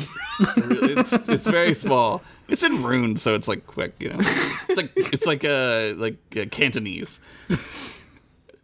Cruz was of course a dwarf. Not unlike wizards, dwarfs were too increasingly more and more rare around the Big D, but Cruz was not going to miss this. Her entire life had been leading up to this race. The best of the best were racing, and she was, well, in her mind anyway, the best. Rumor also had it that the prize atop Sephora Tower was an ancient relic of ancient dwarven make. She not only would win the race and restore glory to her house, the Marblebacks, but she would return the ancient dwarven relic to its rightful owners. These fucking humies and dorks and lap lickers and jizz wizards were always stealing dwarven shit. Like, get your own cool shit, you fucking posers, she thought to herself as she revved the gnarly into high gear and tore ass through the forest. Complex feelings. Rules. It's a lot going on here. Keep in mind I wrote this at like 2 a.m. I mean, was told it by Reese's at 2 a.m. Okay. That's lore / world history. Soon, Cruz pulled up to an ancient tower. Atop the tower, trumpeters greeted her entrance with a trumpet version of Bad to the Bone, as was tradition. Hear ye, a friendly voice bellowed out from atop the tower. His great majesticness, Reese's the Wise, has decreed that this Wizard Fest shall be the final Wizard Fest. Oh. The crowd gasped, and it hushed all at once. Good job, thanks. I bet you at home feel sad about this being the last Wizard Fest, even though you only learned about it like 2 minutes ago. Yeah, that's how you do pathos, Rich. I didn't have to kill anyone. See? Damn, I got called out, and then Rich got called out. It all rolls downhill, boys. So, in being this the last of a great tradition, his wizardness has decreed that whomever may reach the top of Sephora Tower first shall claim the prize most worthy of only the richest / comeliest / power horniest competitors. The announcer finished. The race will begin in 1 hour, the announcer proclaimed, then turned back into the tower. Very good, Gary, Reese said as he sat in his wizard seat. No problem, Reese's old boy. I'm happy to MC this thing, plus I wouldn't miss it for the world. My cousin is racing today. Nice exposition, Gary. It will be a day long remembered, Reese said with a sinister tone. Oh, no. It was certainly cryptic, but hey, that's wizards for you. They fucking eat that drama shit up. The crowd soon began to rumble with anticipation. What was the prize? Why was this the last Wizard Fest? Where had Reese's been for 8 years? That's a good question. Did something happen that made him not want to do the show? I mean, not want to show his face around Daranos?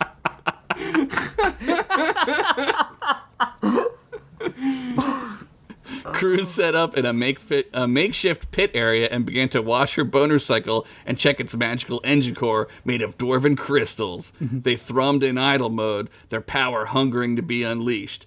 It was like they were being fed by Cruz's desire to win. Or maybe that's just what Cruz was telling herself.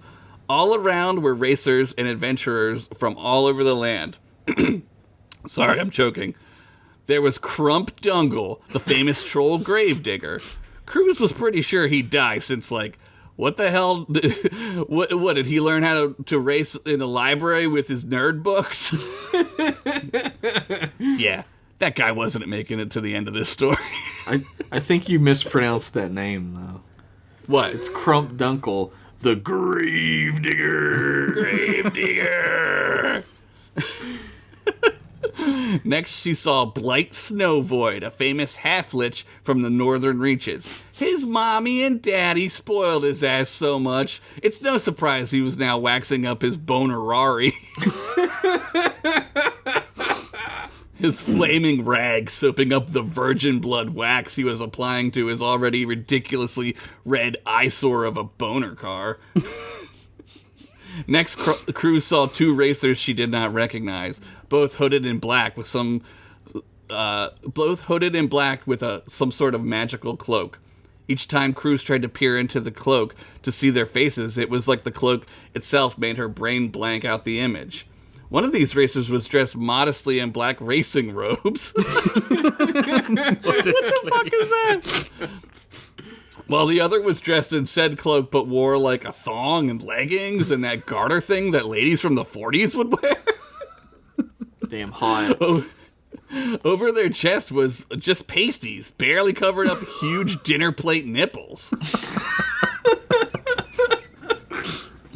Cruz looked at her racing pole scroll and saw 2 names, Racer X and Racer Sex.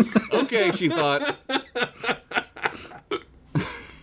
The only other racer that caught her eye was a racer named Rob the Zombie. He was lurching around his bone Dragula, trying to get into it, but he couldn't lift his leg over the small little Dragula door. Poor guy.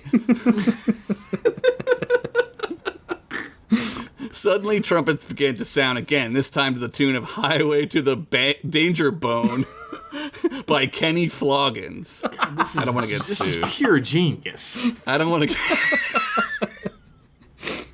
Suddenly, the tower began to rumble. The spectators and all racers mumbled in concern. Some even let out a scream as the tower itself began to crumble to the ground, but not really collapse. The tower itself was just lowering to the ground like an elevator, or lift for our British weirdos. Thank you. Thank you very much. Rich was like, wait, what's happening? Yeah, What's an I would have been elevator? lost. Who's he How's that elevating? Is it a spell? Cling film? Cling film. Windscreen. Bonnet. The crowd's concern soon became awe as the tower top stopped level with the ground and out rolled a red carpet. Soon a frail old man came wobbling out, supported only by his staff, at the top of which sat an ancient gem. Some gasped and others toasted each other. Wizard Fest had begun. As the wizard crept slowly out onto the red carpet, his bones shook. Everyone could practically hear his ancient joints cracking, the cartilage having long been worn down like too much jizz butter over your mama's toasty fiery clappers.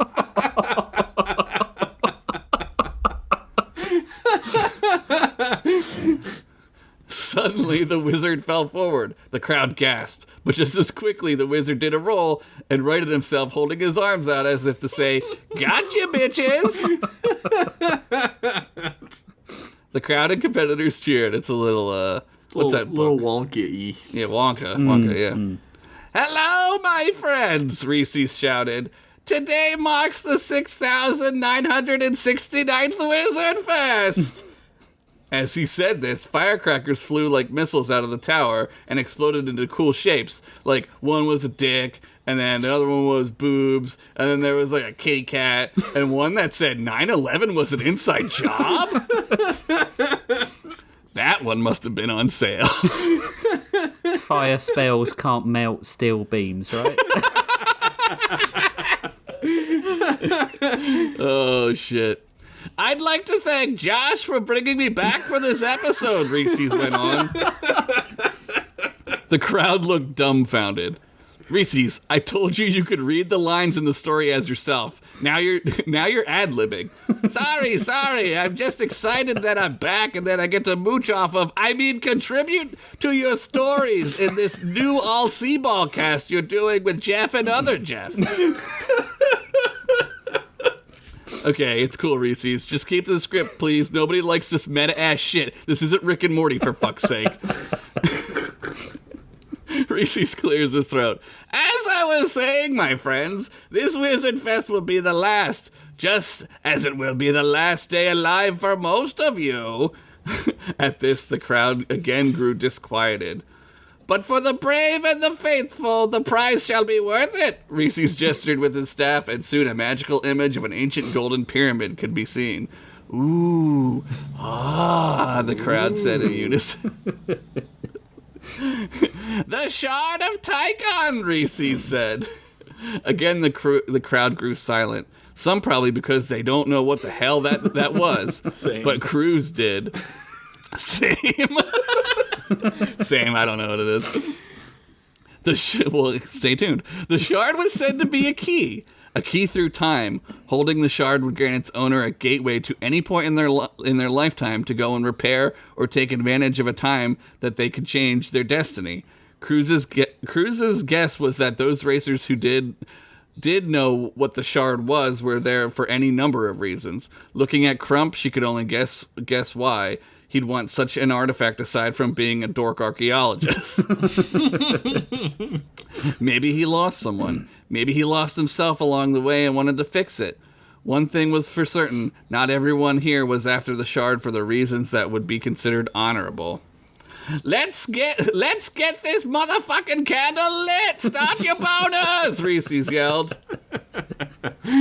Good luck, Rob! Gary shouted over the thunderous roar of engines and magic. Dig through the ditches, Gary! Rob the zombie gurgled at his cousin. It's a very musical episode.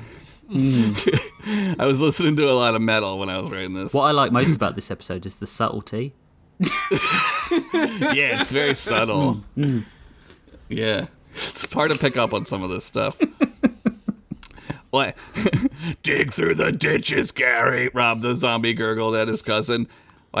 What does that mean? Asked Reese as he leaned toward Gary. It's just something he says all the time. Rob isn't quite all there, you know. On account of him being a zombie. I get it, Reese said, nodding. Nah, he was like this before the zombification, but hey, he found his calling in life, and we're all proud of him for being successful in his zombie career, Gary said as he smiled at Rob and gave him a thumbs up. Oh, that's sweet. On your marks, get set, go! Reese shouted as a green flare shot out of his staff. And with that, the race had begun. Cruz edged her way around a frogman who was having trouble with his aqua turbines. He sputtered and slowed as she passed him, giving him a sarcastic salute. Ribbon! He screamed in frustration as he slammed his frog feet against the engine. Up ahead of Cruz were the two racers X, or the two racers sex? I don't know. The two mysterious racers. At this point, I'm just writing my thoughts. I'm not even reading them. They were jockeying for position and didn't look to be none too friendly with each other, even though it seemed like they had coordinated outfits before the race, like they were going to Druid prom. Racer X kicked their leg out to the side. As they did, a long dagger shot out of the toe of their boot. They stabbed their foot at Racer Sex's crystal energy core, but Racer Sex was too quick and used a shielding spell to deflect the feeble physical attack. Cruz heard a distinct female laugh from Racer Sex. I mean, She was wearing, like, basically nothing, so that was kind of, like, obvious, but you never know. And hey, maybe they like to be called something else. We've learned a lot in 8 years here in Daranos. As the racers roared through the forest, they passed a tree with a Merkmonk family's little cozy tree home nestled inside. A single blind on the window was pulled down, and an eye squinted as the roar of the bone vehicle sped past. Suddenly, the door burst open, and a small Merkmonk boy ran out and began cheering. "Go, Daddy, go!" he yelled as he waved at a little Merkmonk-sized pennant that said, "Go, Dad," on it. Aww. Below, on a tiny yet speedy boner cycle, a Merkmonk looked up and shouted, "Go do your homework, Jeremy! I do not want to see another D on your report card!" As he finished, he thought to himself, "If I win this, I'm going to go back in time and make sure that kid is never born," he thought. Oh my god. I hope he crashes. Never born without every advantage, he finished. Okay. A single tear slid down his furry face, and he yelled back to Jeremy, "I love you, son!" You got you me. there. You got me. I had you there for a second. Soon the front runners reached a large canyon. Along the canyon, various portals were aligned. Cruz clenched her jaw as she realized that each portal led to the other side. She hoped. She watched curiously as Blight Snowvoid reached a portal and sped right into it without a second thought. As Cruz watched, she didn't see Blight exit any of the portals on the other side of the canyon. Somewhere in the desert of Daranos, a portal opened up and shot out a Bonerari, going like fast as fuck. As it hit the sand, the bone car skid and slid to a halt, practically burying itself in the sand. "Fuck shit, man! I'm gonna tell my daddy about this, you fucking wizard! Fuck!" Blight cried like a little bitch. Just then, the ground began to rumble. Blight was shaken, and even his lich bitching couldn't save him this time. Out of the ground grew an enormous stone golem. I mean, this motherfucker was like 800 feet tall. "A new toy," he grumbled as he picked up the Bonerari and placed it on a giant shelf in his giant stone room next to other bone cars he had collected. "A fine addition to my collection," he said. "Craig, dinner's ready," Blight heard another voice yell. "Coming, Mom." Up until the living with his mother, I was like, this is an autobiographical golem. Jeff, stay tuned. Back at the race, Cruz had to pick a portal. Well, any portal was better than that one that idiot went through, she thought. Closing her eyes, she rode into a different portal and held her breath. After a microsecond, she was relieved to see she came out on the other side of the canyon, along with the two racers' exes, that troll dude whose name I forgot, and about half the other racers. It was Crunk or something. Doesn't matter. Go on. Close enough. Suddenly, in front of her, another portal opened up on the ground and outshot a dog man. He flew straight up into the sky as if gravity had no power over he nor his bone car. "Fuck!" he yelled as he flew up into the sky and went into space. In space, he would die a slow, painful death, as every cell in his body would explode due to lack of pressure, and the nitrogen in his blood would boil, so that every second of his painful life he had left was like hell itself, or inside of every atom of his body. Some say his husk is still floating around out there, and that's where the phrase "doggone it" comes from. Him and Lieutenant Educational podcast. Him and was a Lieutenant trip. Hawk go meeting each other in space. Hawk. Fucking Hawk. They just hit each other like clink and then go in different They directions. bounce off each other. Yep. "Glad I didn't take that one," Cruz said, swerving and laughing. The racers were packing together now. They entered a plains area where the ground and roads were easier to see and straightaways were aplenty, allowing each racer to gather speed. As the lead group flew past a hermit on the side of the road, the sheer speed of their boner cars lit the shabby rags he was wearing as clothes aflame, as his skin flew off of every bone, leaving only a skeleman standing once where the hermit was a hermit who was probably just out looking to sun his nads or eat some berries or some shit. Sun his nads. As the boner cars drove off. Check. Hermit check. Yep. Exactly. As the boner cars drove off, all the hermit could say was, "Fucking radical," and then collapsed into a heap. The pack now headed into a dark area. Clouds as dark as the heart of 1,000 liches gathered up. Ooh. Up ahead, crew saw an enormous wall. They were close to Sephora Tower. I don't know why that's so funny. "How the hell are we supposed to get over that?" she said to herself. As she looked left and right, the other racers didn't seem to be slowing down, so she too gunned it. "Think, Cruz," she demanded of herself. She looked over and heard a loud clink. Out from Racer X's boner cycle shot a grappling hook. It shot far out over the wall, impossibly far, and stuck true to the top of the wall. The boner cycle began to reel in the chain, and the bike began to fly instead of drive. Next to Racer X, Racer Sex was using magic to hover her bike in the air. As she hit the wall's surface, the bike stuck to stone like a ferrous metal to a magnet. Cruz had none of these tricks. Thinking quickly, she leaned over to the side of her bike and grabbed an ancient spear left on some ancient battlefield of some ancient and forgotten battle.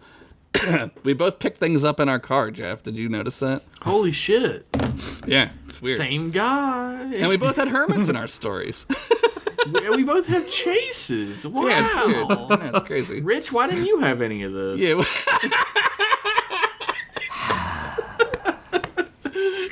Wait a minute. Weren't the two women in our story called Cherie as well? Oh, yeah, mine was Sherry. Oh, so Did you guys get that reference, by the way? Sherry Seasons? Yeah. Cherry Valance. The song Sherry by the Four Seasons. Sherry! Yeah. That's a good song. Everybody was named after a song in that story. What? That's cool. Easter eggs, man. Easter eggs. She turned her head, frantically looking for her victim. There, she thought. Crump Dungle was frantically looking around, he too realizing he didn't have any means of scaling this obstacle. Cruz pulled up beside him. "Only one shot at this," she said to herself, holding the spear in her left hand and readying it. As she pulled alongside Crump, she tossed the spear into his front wheel like that part in Indiana Jones 3. The sudden stoppage of locomotion from the front wheel caused Crump's bike to flip over several times as he skid and became a meat crayon on the rough gray ground in front of Cruz.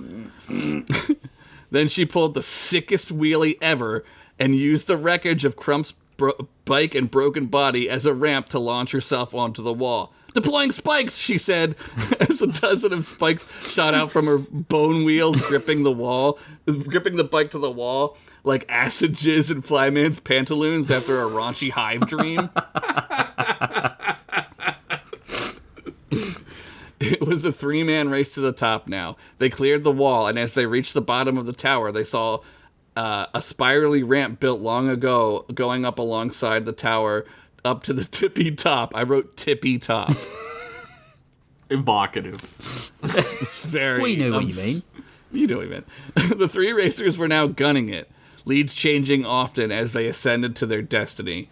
Cruz managed to draft past the two Racers X and reach the top first. She bailed off the bike as it slid and sparked on the hard stone of the tower.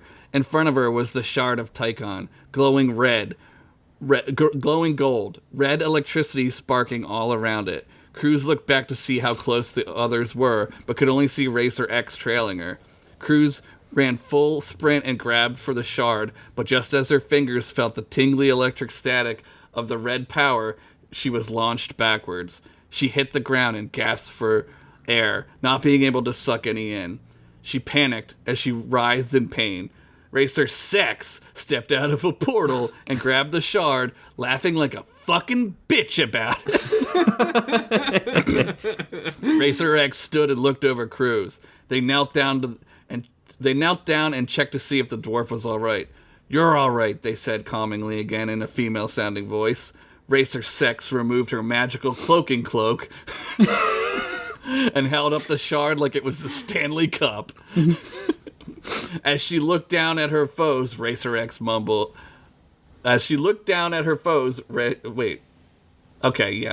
she looked down at her foes, Racer X mumbled, "Axe wound." Oh, no. "Aw, it's okay, ladies," Axe wound said.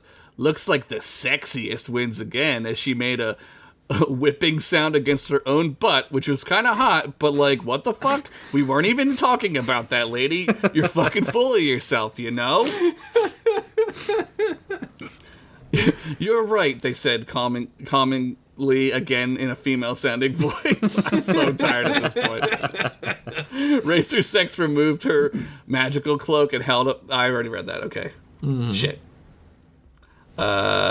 Racer X stood still and tall.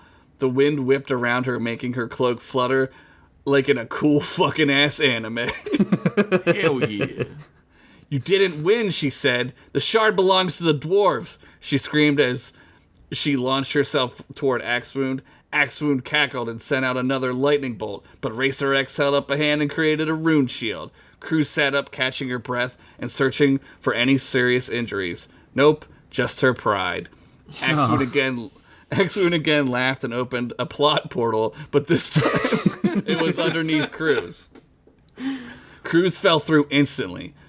Behind where she had been, another portal opened up above the edge of the tower, dropping her down, down, down. Racer X looked back in mid-stride to see Cruz exit the portal and fall. She stopped and turned toward Axewound, who was doing a sarcastic crying eyes and frown move. Then she laughed again, gave Racer X the double bird, and walked through the portal. As she did, the tower began to rumble. Stones fell. Larger stones collided with smaller ones, and the cascade effect of mass and gravity began to bring the whole tower down. "Fuck!" Racer X screamed at the top of her lungs and sprinted toward the edge of the tower and dove off. Her black cloak billowing in the wind like the feathers of a hawk as she straightened herself mid-fall to gain momentum and reach terminal velocity. She saw Cruz and reached her hand out to grab her. She saw the horror on Cruz's face as they were just about to slam into the ground and become paste. Just then, Cruz woke up. She was in a field. Was she dead? Did they hit the ground? In the distance, red lightning and a giant dust cloud could be seen miles away. The tower, she thought. She slapped herself across the face with her meaty hand. "Ouch," she said. "Guess I'm not dead." Just then, the hermit skeleton from earlier walked up to her. "He's back." "Some race, huh?" he said as he held out a potato for her to eat. "Eat this, it'll make you feel better." She grabbed it without thinking. She sat with it while the Skelehermit rattled off onto the road and carried on with his day. Back at the tower, Racer X sat facing the destruction around her. This was a portent of things to come. She knew this was the beginning, or the end. She had failed to get the shard, and why had Reese's even made it possible for Axewound to grab the shard in the first place? What was he thinking? She thought as she slammed her hand down on the stone, cracking the stone as she hit it. She sighed and looked up to the sky. Out of one tiny crease in the darkest of clouds, she saw the sun peek through and light her up. She sat there feeling its warmth as she took off her cloak. As she did, the crease in the cloud closed up again, and wind picked up around her as her beard blew from one side to the other. The end. I knew it! I knew who Racer X was.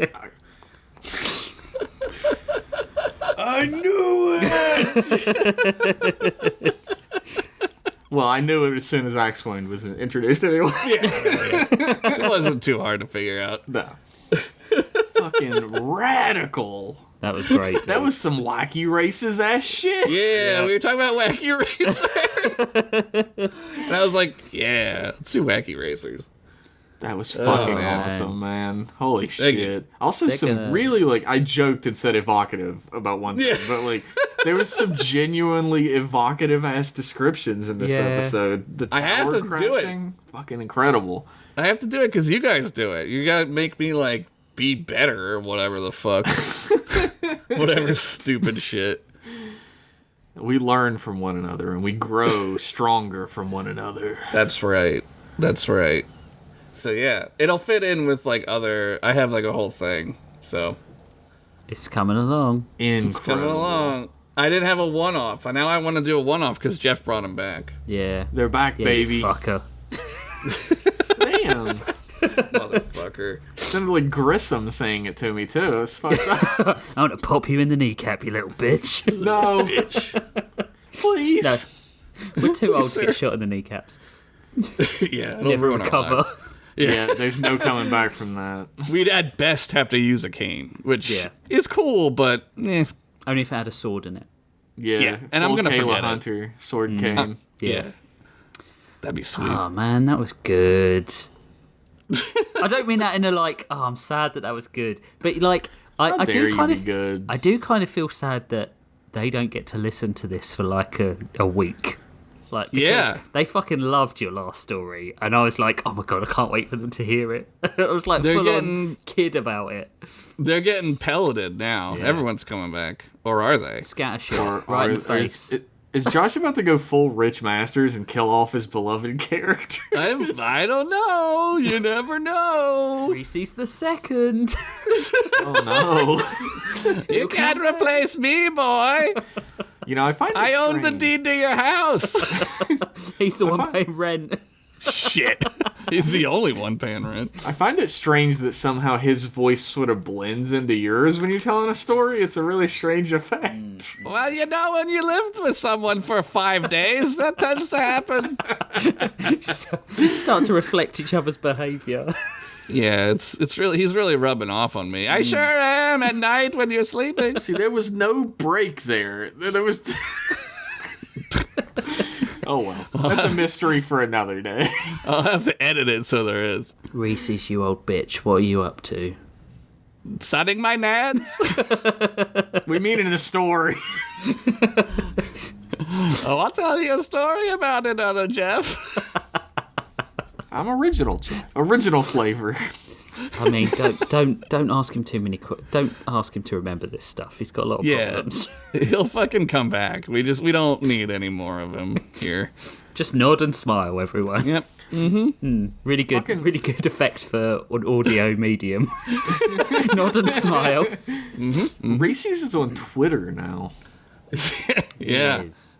When an idiot. When he followed me, I thought it was going to be like one of the parody accounts, and I was like, I'm not fucking following this. No, it's me. I mean, it's Oh him. my It's God, him. Wait a second. It's him. It's If Reese's. you, I mean, if you you set it rewind up the for him. audio, I feel like there's a clue in that.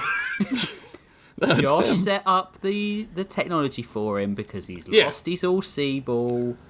I didn't know how to do the Twitter. I heard it was dying, but I'm pretty sure that I'm on it now. It'll come back. That's true. He was what Twitter really needed. Yeah. I told him that's not how it works, but, you know. I mean, he's not going to listen. He never listens. No, he never does. And he never will. Oh, man. Oh, Good man. story. Guys, Thanks, good stories all round this week. We all get Great to story live. for you too. We all get to live another week. Wait. Wait, is that what this is? Did you not read the small print in the Book of Blood? I mean, that's fine. Yeah, I mean, You know, maybe next week I won't write a story.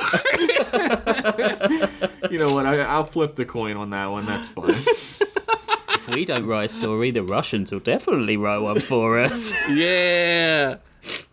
What are our prompts next week? Next time. We need to Whatever. ask Promptbot. What a great setup, Josh. Good job. On that Trying. note, we close the cover on the, It's like the book was farting. on this week's compilation. But first, some housekeeping. Josh, crank up Promptbot, please. Okay, so we've got Dreams Dreams. from Gentleman Only knocks once, assassin. Nice. All right. And then, prompt bot, second prompt, please. Countdowns from, wait, this is the best fucking nickname I've ever given to anyone. Thomas, 4,000 metres squared of bad road, Hardacre. That is too smart for this podcast. Holy shit. Fucking So that's genius. Countdowns and dreams. There's some good ones. The final countdown. Well, I mean, you've spoiled all three stories now.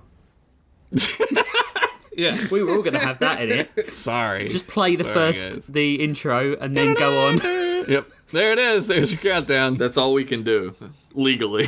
So there you go, guys. Countdowns and dreams. I will look forward to asking you in about half an hour what those prompts were, because I just never wrote write them down. To... Yep. That's my favorite Meek Mill single, Countdowns and Dreams. Damn. Did That you know sounds that? so real. Did you get that one? Nobody did. got that one. No.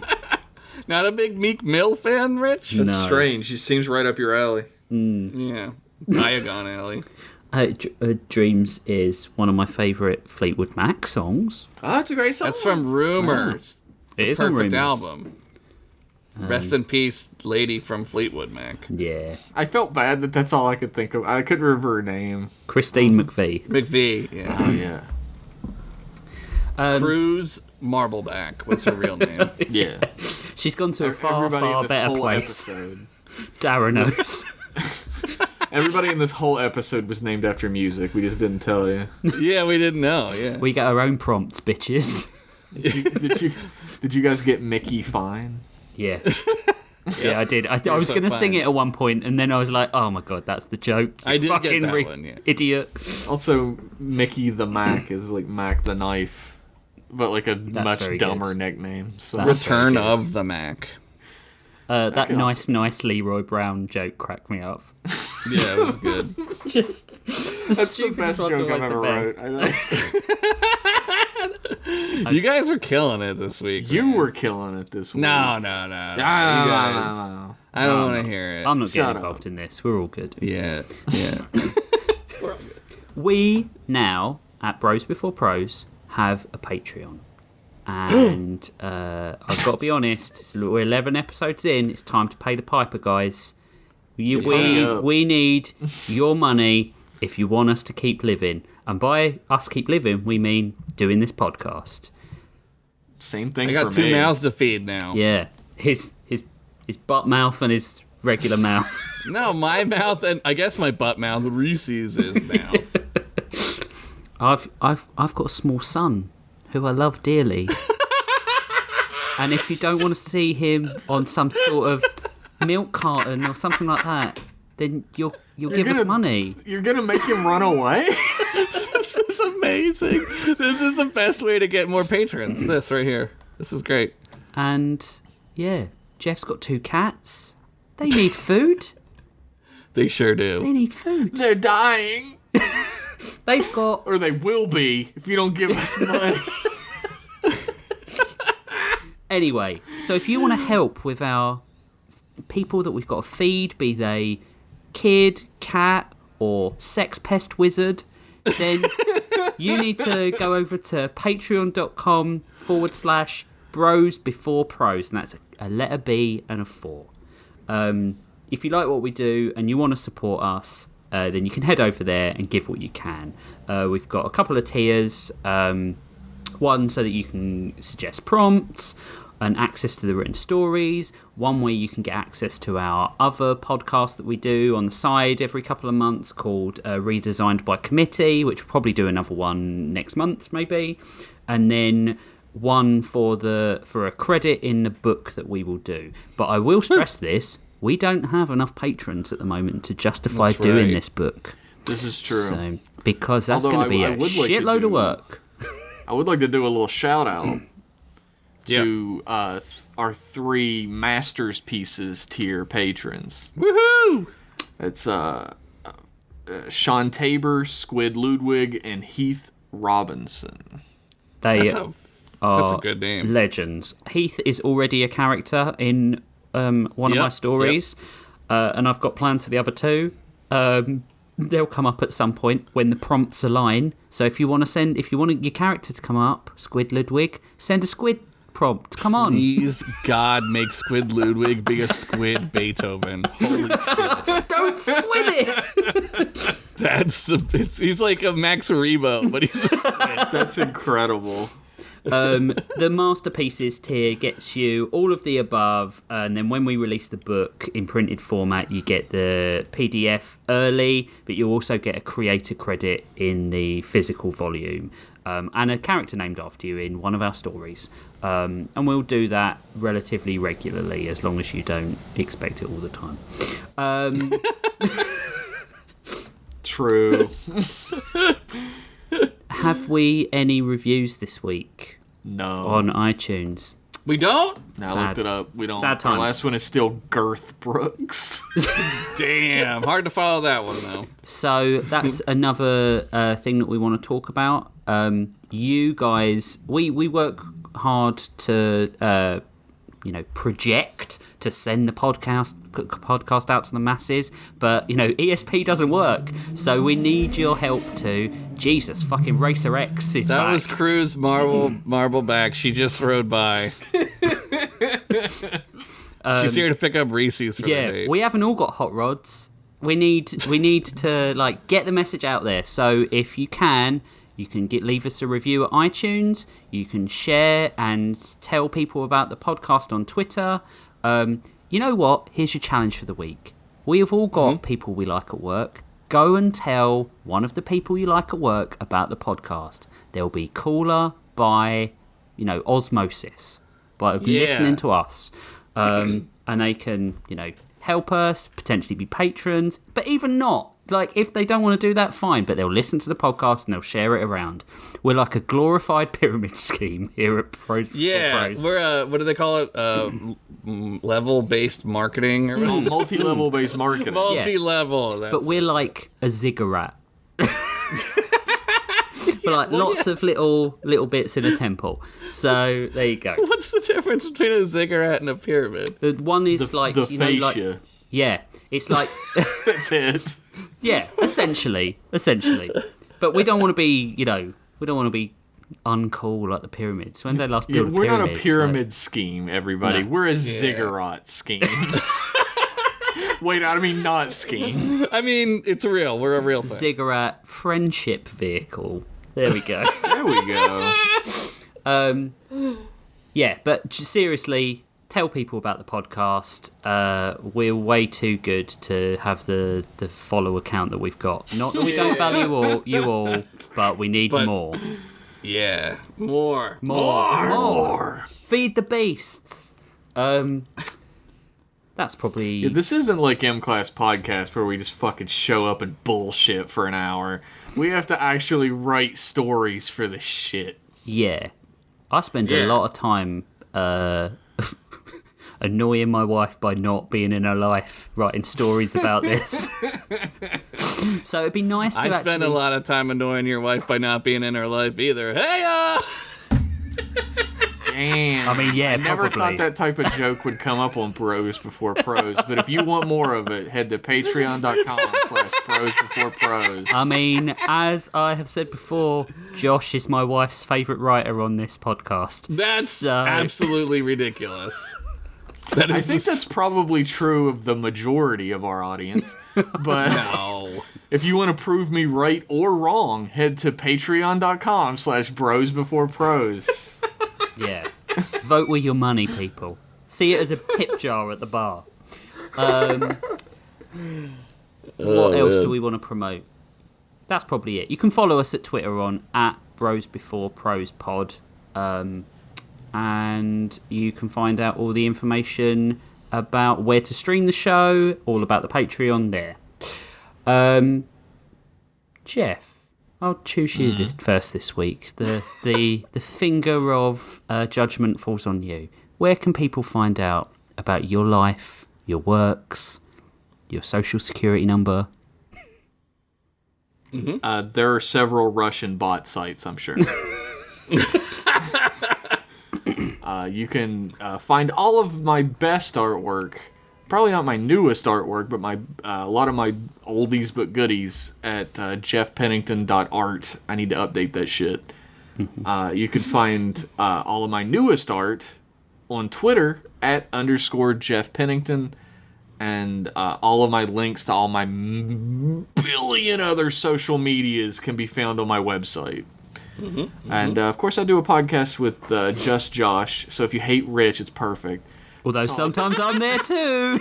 Oh no, Oh shit, he's right. He is there. Although called M Class Podcast, and we do, I guess, basically reviews at this point of episodes of Star Trek.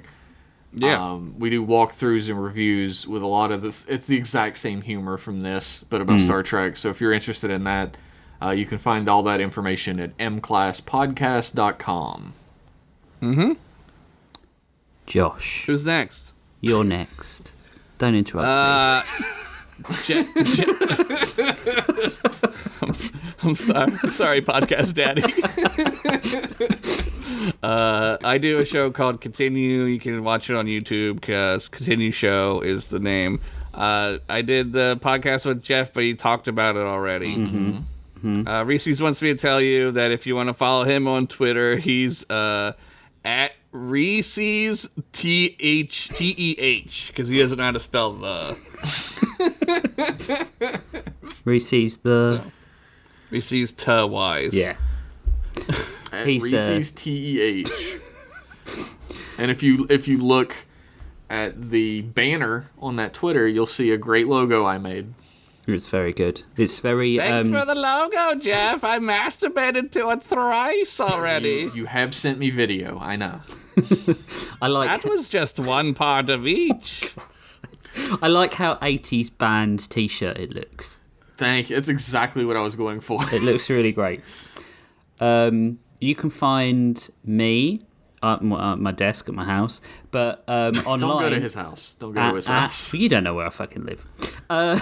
Plymouth, come at me, White bro. Marsh. Just look for the castle with 1,000,000 chimneys. I hate to be the one to bring that up on the podcast. It's just a corny joke. Oh, it's still good. We're not done beating at it. No. It's all I hear about in the fucking Discord as well. Yeah, well, we both made that joke already off the podcast today, but I had to be the one to do it on record. Yep. You can find me on Twitter at MastersRich or boldlyprose.com, which is my fanfiction site.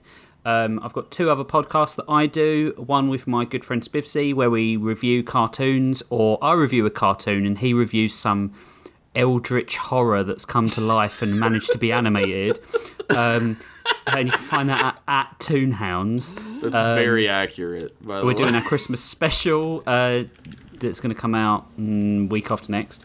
And then our other podcast, which is a drama, comedy, serialised sci-fi show, that's a lot of adjectives, but who gives a fuck, is at Tapon on Subspace, or you can find details of it at ttos.cool. If you like the writing I do here, you'll probably like TTOS as well, because it's by the same sort of people. Also, big thanks to our friend Vidazen. As always, you can find him on Twitter at _Vidazen_ and find out about his recent work. He does all the music for all our podcasts because he is the fucking best. There's a vidazen.card.co. Ooh. Yes, that's what he wanted me to plug. I asked him Sweet. what would be the best to plug for him because he doesn't use Twitter all that much. No. And he said people should go to Vidazen, vidazen.carrd.co. There's a link to everything he does, including places where you can buy his music. He just released a new Animal Crossing remix called KK Bashment. And I did the art for that as well. Woo! They are also really good to write to, because you can't listen to music and get the same tone. So I listen to soundtracks when I write, and they are really good to write sci-fi stories to. Yeah, he's a genius, and we love him. I think that draws to a close this episode. Yep. We might not be back at our usual time because of Christmas. We'll let you know on Twitter. But, you know... Thanks, Jesus, you fucking asshole. Yeah, he was born, blame him. Ironically, he wasn't born around now. Of course he wasn't. But if the three wise men had have turned up with gold, frankincense, and Bros Before Pros podcast, we wouldn't have been in this problem, right? Yeah. Yeah, exactly. So, considering it's Christmas and this comes out at Christmas, we hope that after this fucking awful couple of years that you have a nice Christmas. And if you can't have a nice Christmas... wonderful holidays. Yeah. Fuck yeah. Christmas. Happy Hanukkah. I'm going to a Hanukkah dinner. It's going to be amazing. Fuck yeah. And if you can't have... Christmas is like not a necessarily religious holiday, so it's cool. No. It's fun. If you can't have a nice Christmas, at least have a tolerable one and get through it, and then, you know, come back to us when you're ready. Thanks, Rich. Okay? Guys, pleasure as always. Love your butts. And I love you. Speak to you guys in 2 weeks. See you later. See ya. Bye. Tell them about my Twitter.